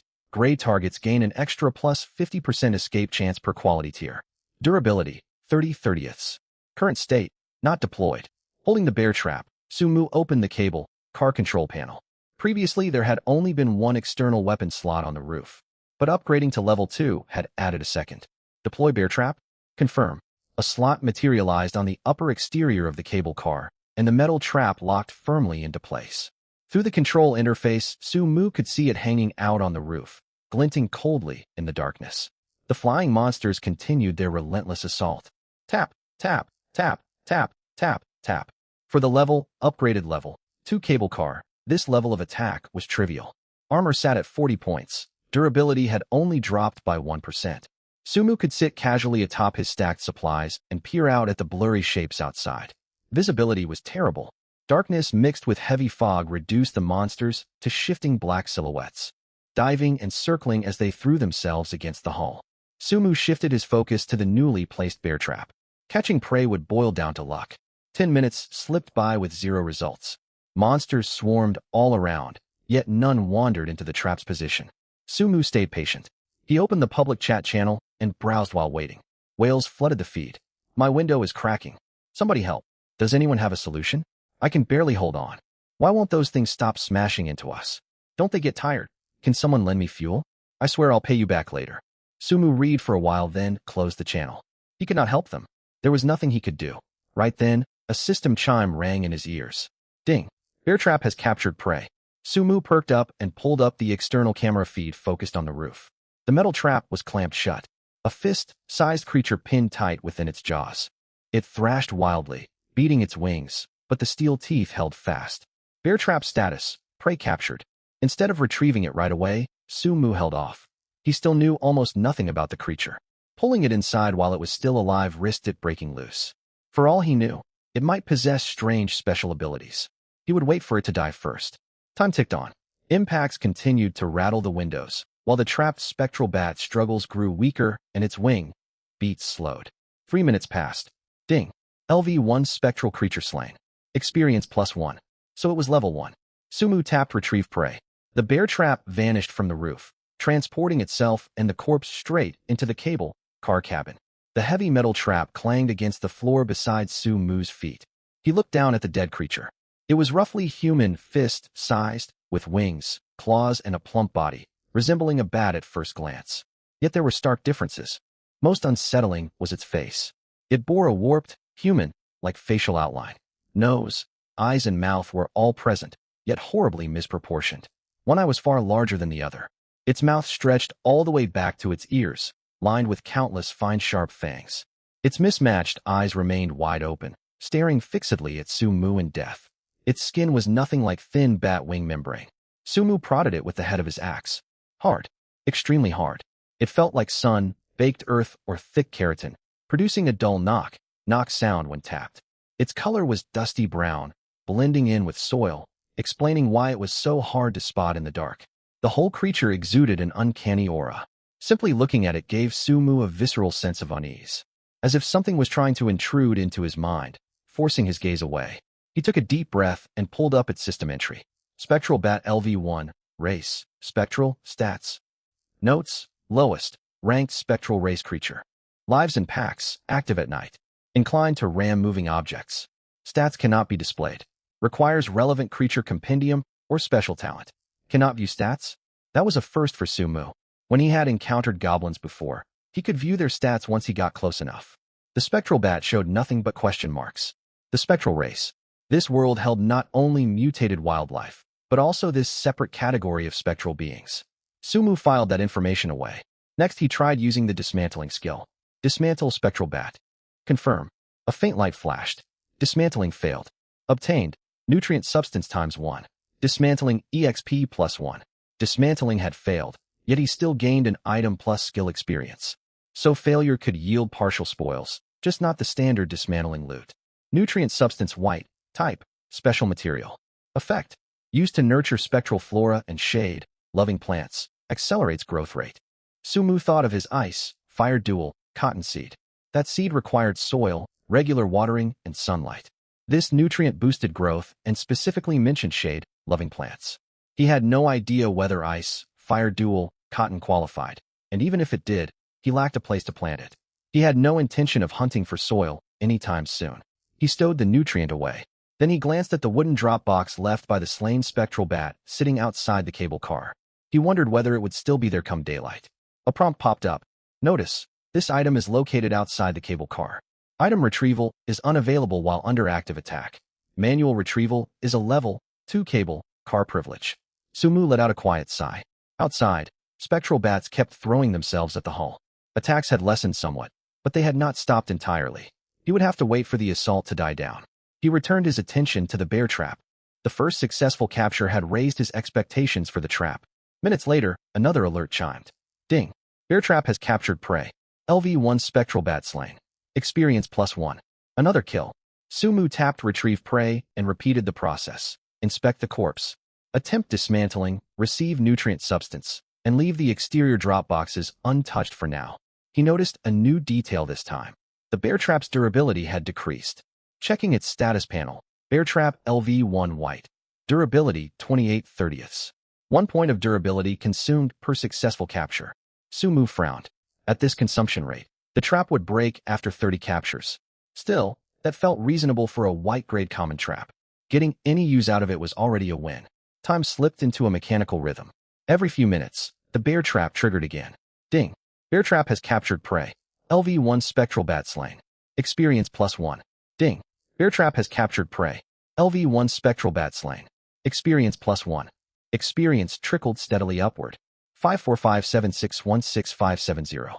Meanwhile, the bear trap's durability ticked downward. 29282726. This continued until roughly 3 o'clock in the early morning. The cable car appeared to be gradually traveling out of the spectral bat swarm zone. Sumu checked the trap, 14 durability points remaining. Total kills, 16 spectral bats, netting 16 experience points. Not every kill dropped a loot box. Only 4 boxes from 16 kills. Cable car durability stood at 99%. Only 1% lost, yet it served as a warning. Given enough time, these creatures could wear the cable car down completely. He could not afford complacency. He needed to raise his cable car's level as soon as possible. Monster impacts had grown sparse. Only 1 strike every dozen seconds or so. Sumu tried clicking the exterior wooden boxes on his interface. Retrieval was now possible. Collecting them required clicking each one individually, which was tedious. He tapped 3 times in quick succession, and all 4 boxes teleported into the cabin. Sumu opened them one by one. Obtained. Spectral crystal ×1. Obtained. Spectral crystal ×1. Obtained. Spectral crystal ×1. Spectral crystal. He picked one up and examined its description. Spectral crystal white. Type: basic material. Effect: base material for forging, refitting gear, and enhancing items. These drops were completely unlike the goblin loot from daytime. Goblins gave food, water, iron ingots, and glass essence, practical survival supplies. Spectral bat drops were spectral race-related materials. No food, no water, no fuel. 2 separate loot systems, perhaps? Sumu made a mental note of this observation. When he opened the 4th box, his movements paused.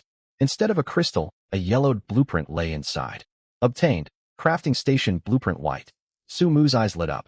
The crafting station. When he had seen the beast trap blueprint earlier, the system prompt had said, "Once you own a crafting table, you will automatically master this crafting recipe." He had been wondering where he could get one, and now it had dropped right in front of him. Sumu quickly checked the blueprint stats. Crafting table blueprint white. Craft LV.1 crafting table. Required materials: iron ingot ×3, high strength glass essence ×1, strange crystal ×2, lumber ×5. Footprint: roughly 1 square meter size of an ordinary table. Function: craft various low-tier items you have mastered. Some blueprints can only be completed on a crafting table. Strange crystal? That ought to be the strange crystal he knew. Lumber? Sumu frowned. He had iron ingots left over. He had used 7 to upgrade the cable car, and 1 for the beast trap, leaving him 3. He also had glass essence. 3 had been consumed for the cable car upgrade, leaving 5. He had just obtained 3 strange crystals, which was enough. Only lumber. He had none at all. He had not gotten any from killing goblins during the day, nor from slaying strange bats at night. Sumu opened the trade channel. He posted a quick buy order. Fortunately, some players had lumber to spare. He traded 5 rations for 5 pieces of lumber. He spent another 3 rations to acquire 1 more iron ingot. His materials were now complete. He could probably have haggled for a better price, but Sumu did not bother. He needed to finish building the crafting table as soon as possible. Monsters still lingered outside. Their attack intervals had grown longer, yet threats remained. He planned to craft another beast trap and earn as much experience as he could. Opportunities to farm experience this good were rare. He did not expect to get lucky again like he had with the goblin younglings. Lumber gray. Type: basic material. Source: decomposed trees and wooden objects.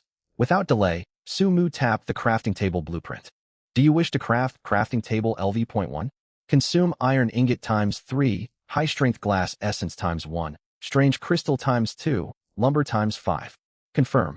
In the next instant, the materials vanished from his backpack. Faint light coalesced inside the cable car and slowly took shape.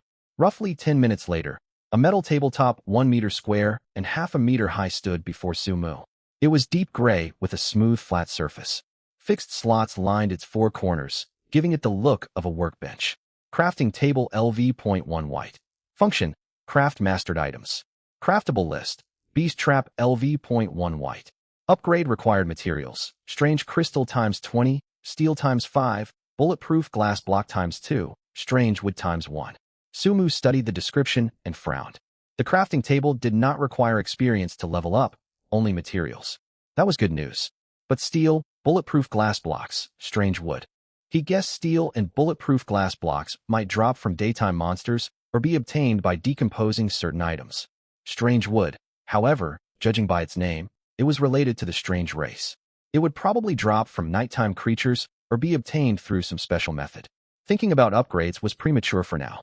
Simply building the crafting table was already a big win. Sumu pushed the crafting table into a corner.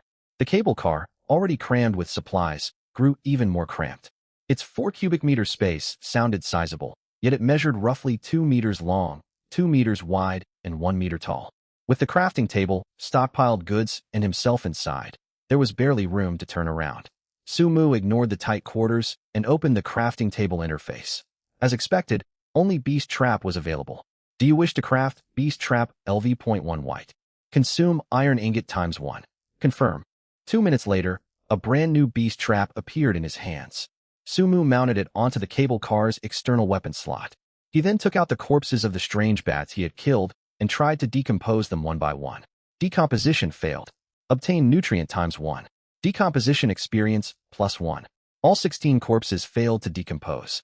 Even so, Sumu let out a relieved breath. Gaining nutrients and experience, even from failed decomposition, was quite decent. Nutrients were useless for the moment, but they would likely come in handy once he started planting. He had also earned 16 decomposition experience points. Sumu opened his skill panel. Decompose LV.1, 16/100. Gather LV.1, 0/100. He needed 84 more experience points to reach level 2. He wondered what would change when Decompose leveled up. As Sumu pondered, the pounding against the windows suddenly intensified. Tap, tap, tap, tap, tap, tap. The noise was denser than ever. Sumu looked toward the window. He still could not see clearly, yet an overwhelming oppressive pressure seeped through the glass. He pulled up the cable car status. Beast Trap, triggering. Beast Trap, triggering. Ding. Beast Trap has captured prey. Ding. Beast Trap has captured prey. 2 notifications rang out almost simultaneously. Sumu's spirits lifted. Was this the final assault? The impacts against the window grew wilder, as if the strange bats were launching a last desperate charge. Sumu stared intently at the 2 Beast Trap status readouts. Beast Trap, captured LV.1 strange bat. Escape chance 1%. Escape failed. Executing. Beast Trap, captured LV.1 strange bat. Escape chance 1%. Escape failed. Executing. Ding. Killed LV.1 strange bat. Experience plus 1. Ding. Killed LV.1 strange bat. Experience plus 1. Another hour passed. Experience points. 91 out of 100. Then, silence. No more impacts came from outside. The dark shapes faded into the thick fog, as if they had never existed. Sumu stared blankly at his experience bar. 91 out of 100. He was only 9 points short. Sumu drew a deep breath and slowly exhaled. There was no use forcing it. He checked the time. 4:20 in the early morning. Several hours remained until dawn. Sumu retrieved both Beast Traps. The second still had 18 durability left, the first only 8. He collected the dropped loot boxes. He got 7 boxes this time. Decent luck. He opened them one after another. Obtained, strange crystal times 1. Obtained, strange crystal times 1. Obtained, strange crystal times 1. 7 strange crystals in total. No blueprints. Sumu felt no disappointment. Blueprints had low drop rates.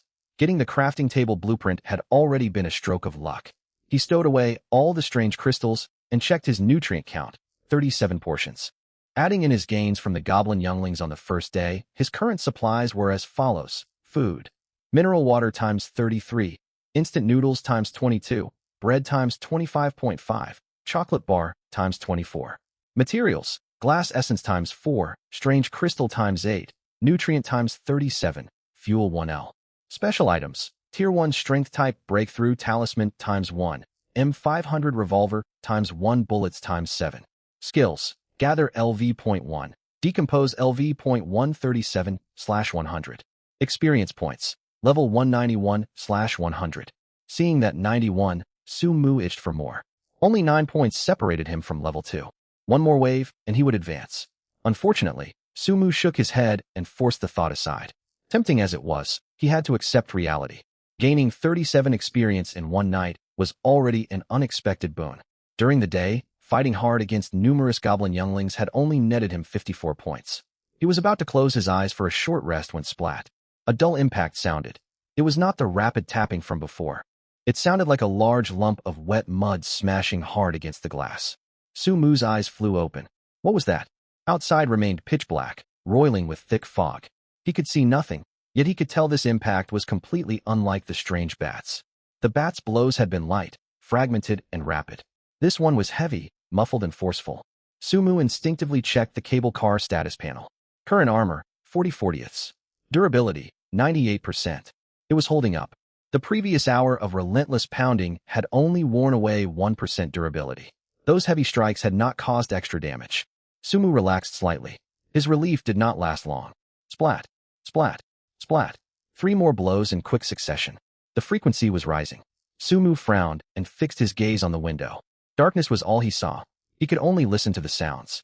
Splat splat echoed every dozen seconds or so. Sumu counted while watching the durability gauge.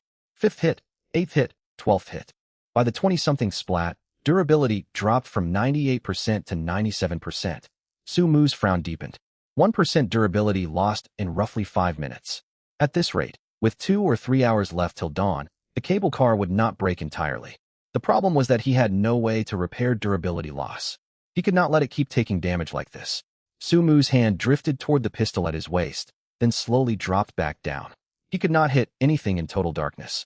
He had tested this back at the Goblin Den. Even with the rule-based weak point targeting talent, he could not land an axe blow on a goblin hidden behind obstacles. Sumu suspected targets had to be within his line of sight. Moreover, thrown axes lost damage at long range even when striking weak points. Attacks likely failed entirely beyond his effective engagement distance. He could not spot the creature outside. Firing would only waste precious bullets. He also had a hunch the creature's position exceeded his effective firing range.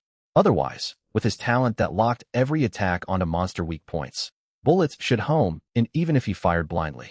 Sumu could only sit helpless, listening to the repeated splatting and watching durability tick downward. 97%, 96%. After more than 10 minutes of splatting, durability hit 96%. Sumu grew numb.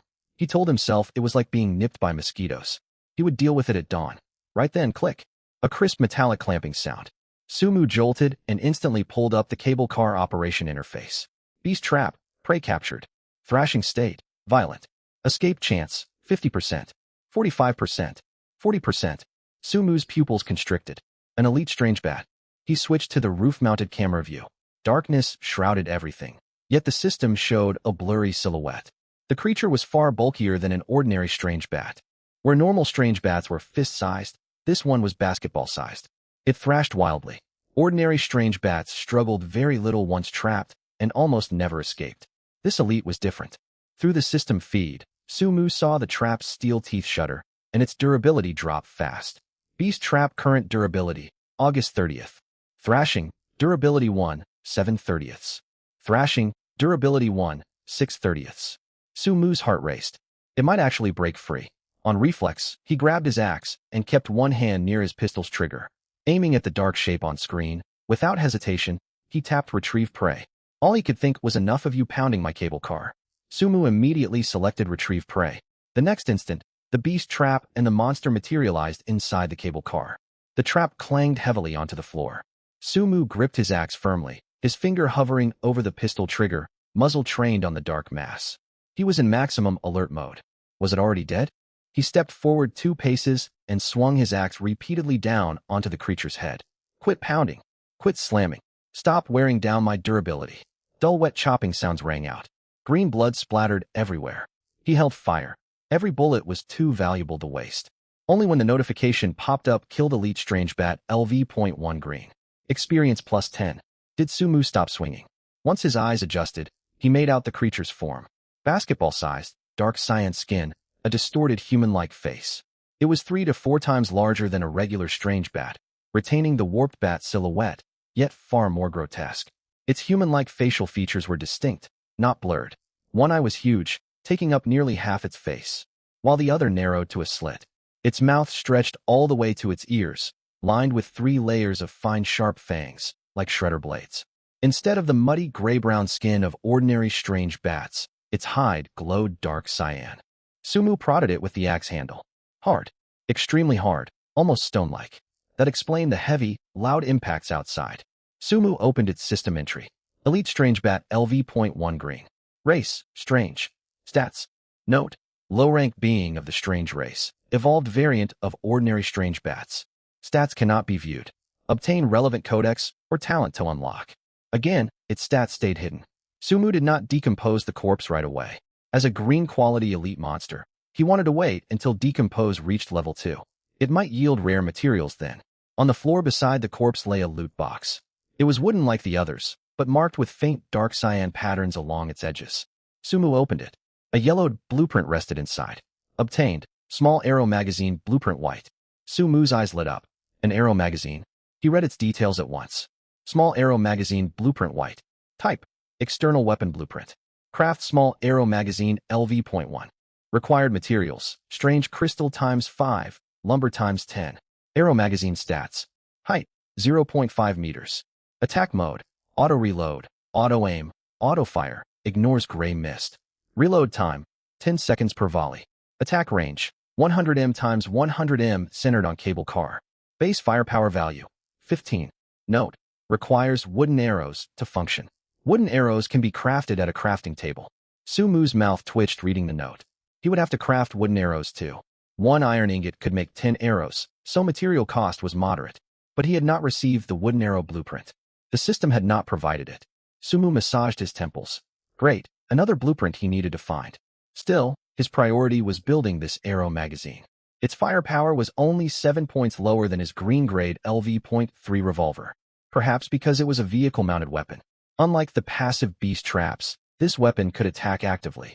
With it, he would no longer be forced to sit and endure heavy impacts during night raids. Before that, however, he needed to reach level 2. The 10 experience points from the elite kill had pushed his experience over the threshold, wasting 1 point of overflow. He took out the tier 1 strength-type breakthrough talisman. He did not use it straight away. Instead, he fetched a bottle of mineral water, poured a little into his palm to wash blood off his face and hands. He brushed off his blood-stained jacket. It was not that he was overly clean-obsessed. He simply wanted a small moment of preparation before triggering this power-unlocking process. Finished cleaning up, Sumu grasped the talisman and took a deep breath. Use Tier 1 Strength-type Breakthrough Talisman. Confirm. The talisman dissolved into golden light and merged into his body. Sumu had expected a simple flash of light and number changes on his panel. What happened next exceeded his expectations. Warmth welled from his abdomen and spread rapidly through every limb. The 100 accumulated experience points turned tangible white light, flowing inside him like countless tiny streams, scouring every muscle and bone. The sensation was strange. It was not painful, yet he could clearly feel drastic physical changes taking place. A faint foul odor began emanating from his body. Sumu glanced down. Gray-black sticky grime oozed out through his skin, carrying a light stench, as if his body was purging impurities. Before he could think it over, his skin grew taut. Muscles that had been soft from long hours of sedentary work tightened, reshaped by an invisible force. His chest, abdomen, and arm definition sharpened. His shirt stretched tight across his frame. After a dozen seconds, everything calmed. Sumu clenched his fist. Something was different. Very different. The strength potion he had drunk before simply made him stronger. This transformation reworked him from the inside out. It was far more than just stat increases. He rolled his shoulders. His formerly lean build had filled out. He was not a hulking brute, but now looked lean and powerful. Sumu opened his character panel. Name, Sumu. Level, 20/200. Race, human. Hunger value, 75. Strength, 26. Constitution, 8. Agility, 8. Spirit, 17. He had gained 10 attribute points total. 8 had gone to strength, with 1 each to constitution and spirit. Sumu pondered. The breakthrough talisman biased newly gained attribute points toward strength, yet it did not specify the exact distribution. From what he could tell, these 10 attribute points were distributed randomly, though weighted heavily toward strength. The 8-to-1-to-1 ratio might either be fixed or purely random. He could not confirm for now. More samples would be needed for comparison later. Still, This 10-point attribute boost accounted for more than a quarter of his original total attributes. The 8 points poured solely into strength raised that stat by fully 1/3. Such an increase translated to far more combat power than the raw numbers suggested. Especially paired with his talent, all attacks strike monster weak points by lock-on. A faint smirk tugged at Su Mu's lips. If he ran into an elderly goblin now, he could cleave it down with a single axe strike.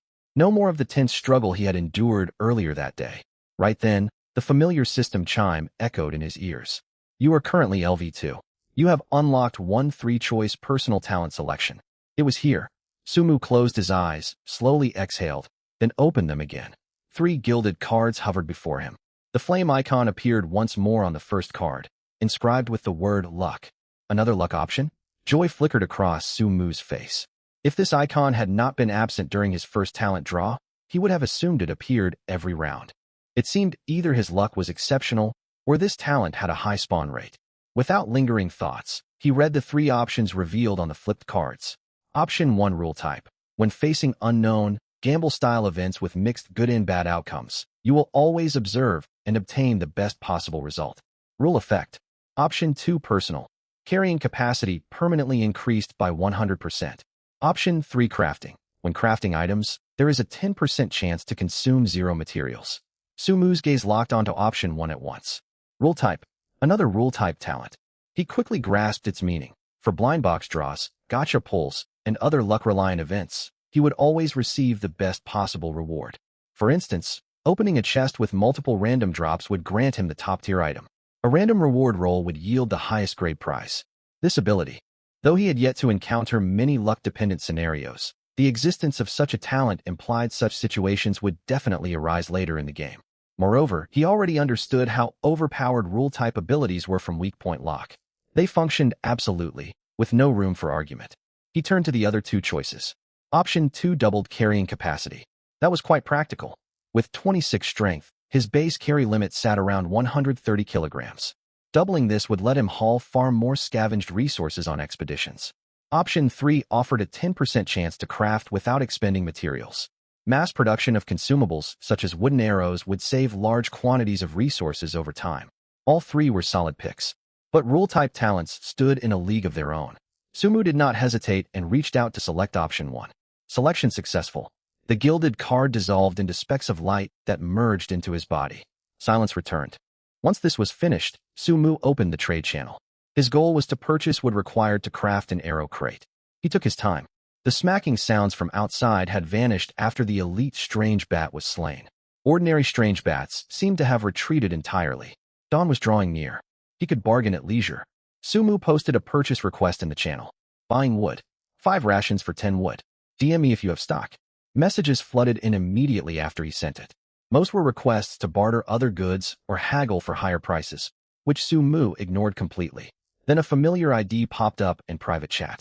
Private, Shinjun. Big shot. Buying wood again? Su Mu smiled. This was the same player who had sold him wood previously.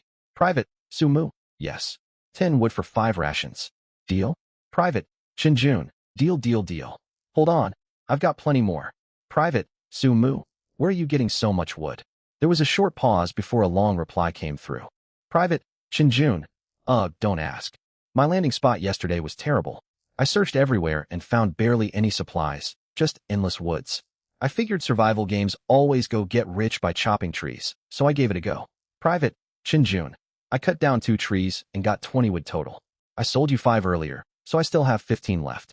I was worried no one would buy it. Everyone's short on food right now. Who would trade rations for plain lumber? Didn't expect you to want more. Su Mu read the message thoughtfully.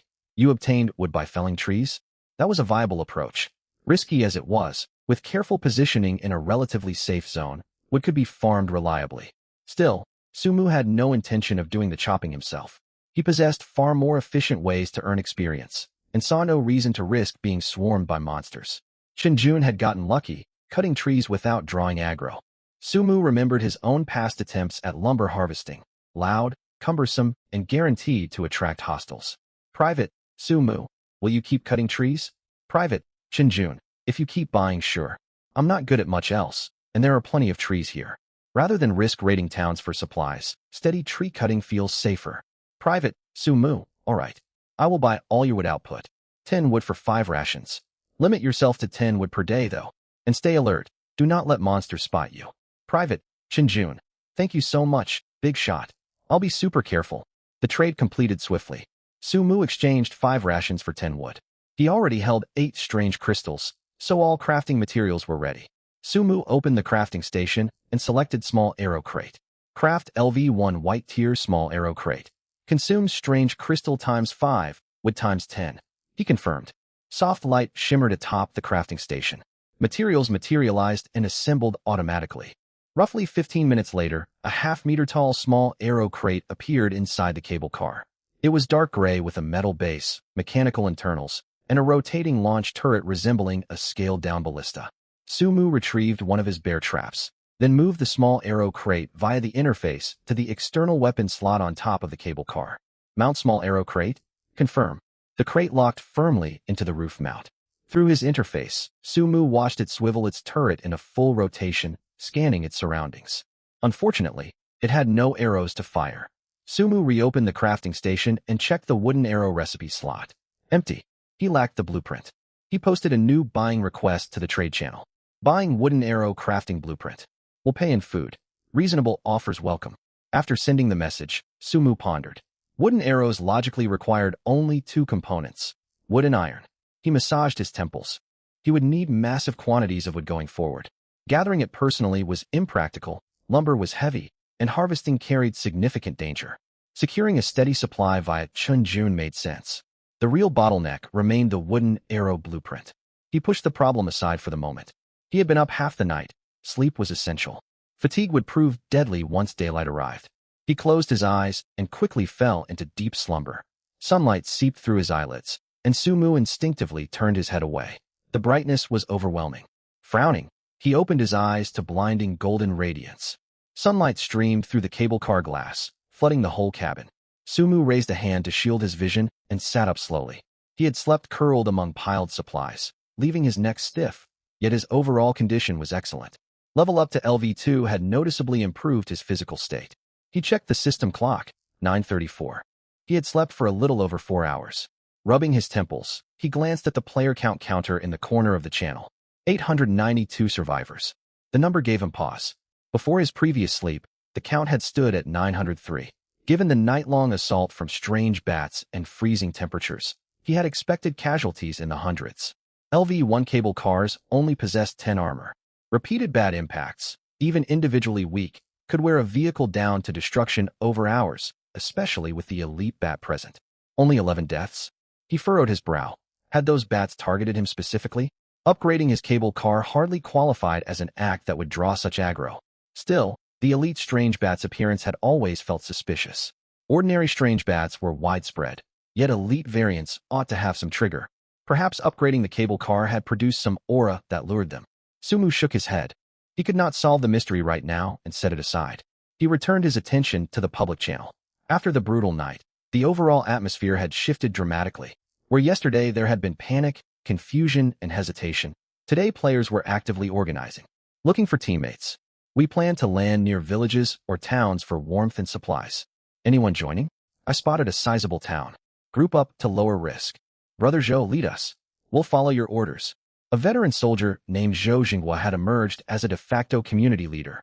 He posted a lengthy message. Zhou Jinghua, listen up, everyone. We have to scavenge supplies on the ground today, or surviving tonight will be even harder. Before landing, abide by these core rules. First, team up with adjacent players. Cable car IDs run sequentially, so nearby players land at similar times and can support each other. Second, pick a shared landing zone. Identify landmarks such as water towers, tall buildings, or smokestacks as rally points if possible. Third, do not overloot once down. Gather basic necessities and pull back. Return to your cable car before nightfall. Fourth, stay calm when encountering monsters. Everyone knows goblin stats: high strength, low agility. Coordinated groups can defeat them. If outmatched, run straight for your retreat point. Post your ID and location if you want to join my group. I will try to coordinate everyone. Hundreds of replies flooded beneath his post. Some eagerly signed on, others asked procedural questions, and dissent also appeared. Brother Zhou, I think we should avoid towns. The wilderness has fewer supplies, but it's safer. I picked wild fruit in the woods yesterday. Not much, but I made it back alive. Wild fruit won't keep you warm. You survived the cold night purely by luck. Without clothes and blankets scavenged today, how will you endure tonight? Exactly. You won't find bedding out in the wild. We have to hit inhabited locations. But large human settlements might draw swarms of monsters. Goblins travel in packs, remember? 3 camps formed within the channel. One faction prioritized safety, advocating wilderness foraging and tree cutting despite meager yields. Another embraced high-risk, high-reward tactics, pushing for town raids to acquire clothing and valuable loot. The third remained undecided, seeing merit on both sides. Zhouxinghua refused to force consensus. Zhouxinghua, everyone's situation differs. No pressure. Post your ID if you want to raid towns with me, and I will coordinate zones. Those heading into the wilderness should also form teams for mutual support. Above all else, come back alive. Sumu read the discussion without commenting. The general mood was reasonably constructive. While selfish players certainly existed, people were at least attempting cooperative survival. That benefited him. A stable environment let him develop without expending constant energy guarding against other humans. Even so, he kept his guard up. In such a large player base, all sorts of people existed. After reading for a while, he closed the channel and turned to his main tasks for the day. He opened his daily intelligence interface. Remaining uses. 1. Use intelligence scan? He confirmed. The familiar chime sounded. Intelligence report. 7.23 kilometers from your cable car. Beneath the pirate ship ride at Red Bean Resort lies a bronze-tier chest and a LV-1 fortune spinner. Warning. 1 LV-2 mutated creature patrols the area. 2 pieces of information. Sumu blinked. Upon closer inspection, it was a single report listing 2 points of interest. A bronze chest and a level 1 fortune spinner. Sumu's eyes lit up. A fortune spinner?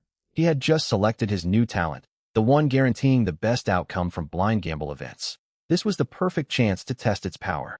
Then the warning seized his focus. A patrolling LV-2 mutated creature. A level 2 monster. Against an ordinary LV-2 goblin.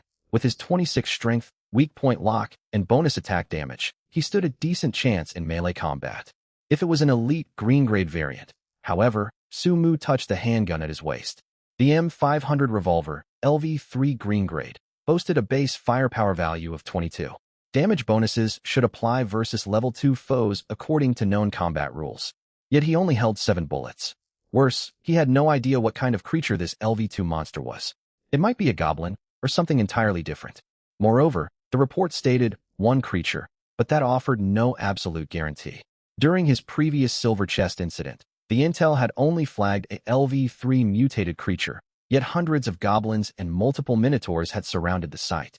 Red Bean Resort was clearly an amusement park tourist spot. Pirate ship rides meant dense buildings and complex terrain.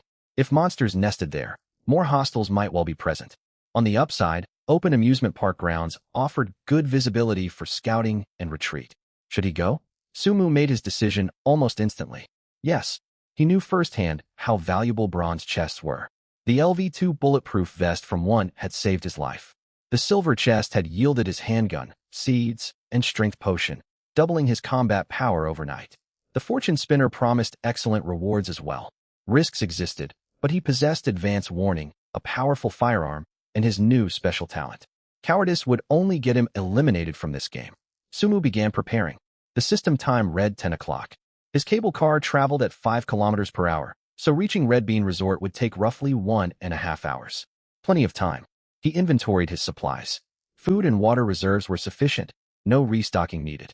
He inspected his axe. Durability sat at 87, fully serviceable. His 2 bear traps remained. One had 18 durability left, the other only 8. After brief hesitation, he stowed both in his backpack. They might prove useful, so it was better to bring them. He packed a water bottle, a ration of bread, and several chocolate bars inside his bag. He strapped the axe to one hip and holstered his handgun on the other. Finished with preparations, he checked his private message inbox that he had posted his wooden arrow blueprint buying request before sleeping, and numerous notification markers lit up. Opening them, he scanned through the messages. Many were simple beggars. Big shot. Please spare some food. I'm starving. I don't have any blueprints. Can I borrow some rations? I'll repay you tenfold later. Just 1 water bottle, please. I'd be so grateful. Others proposed alternative barter goods. Will you trade food for iron ingots? I have 2. Glass essence for food. 3 essence for 1 ration. Deal. Sumu read every message and ignored them all. Nobody possessed the wooden arrow blueprint. He exited private chat and checked the public trade channel. No player was selling crafting blueprints either. That made sense. After a full day of scavenging, anyone holding valuable blueprints would have already traded them away. Sumu glanced at the bustling team, up discussions in the channel. So many people heading down today. Maybe more blueprints will circulate when everyone returns tonight. He watched for a while longer, and time slipped by quickly. The cable car pressed onward, drawing closer to the green coordinate marker. Sumu stood by the window and gazed out. The scenery ahead gradually came into clear view. There stood a cluster of brightly colored buildings, red roofs, white walls, neatly scattered villa-style small buildings. At the center, a huge amusement facility loomed faintly, resembling both a pirate ship and a Ferris wheel. The roads were painted in vivid hues, and road signs bore the faint words, "Welcome to Red Bean Resort." Sumu checked his system map. The green coordinate lay within that complex, roughly 2 kilometers from his current position. Per his plan, he had no intention of landing directly inside the settlement. Instead, he would circle in from the outskirts. The village was likely teeming with monsters, and a direct entry would easily land him in danger. From the perimeter, he could observe the situation inside and make concrete judgments. Thus, after scanning below the cable car and spotting no moving monsters, he pressed confirm. The cabin door slid open automatically, and a violet, black vortex materialized out of thin air. Sumu took a deep breath, slung his backpack over his shoulders, gripped an axe in one hand and a pistol in the other, and stepped firmly into the vortex. When his vision returned, Sumu found himself in a bamboo grove. Though calling it a pure bamboo grove would be inaccurate, bamboo stalks stood sparsely dotted among broadleaf trees. Clear open spaces stretched through the woods, offering decent sightlines. Sunlight filtered through gaps in the branches, dappling the ground with patches of light and shadow. Sumu scanned his surroundings. No monsters in sight. Still, he did not relax his vigilance. Gripping his axe tight, his gaze slowly swept across every shadow and every thicket of bushes. Only after confirming the area was safe did he begin assessing the terrain. Far ahead, faint outlines of scattered buildings emerged, red roofs, white walls, exactly the resort complex he had seen from the cable car. That ought to be the visitor center or accommodation zone. Further in the distance, the colorful amusement facilities flickered in and out of view. Once certain there was no immediate danger, Sumu first checked his map to mark his retreat points. Staring at the 3 marked locations, he frowned. One lay toward the town ahead, a second far behind the whole town, and the third pointed in a direction completely opposite to his current objective. That left only 2 viable fallback options, the one inside the town and the one far forward beyond it.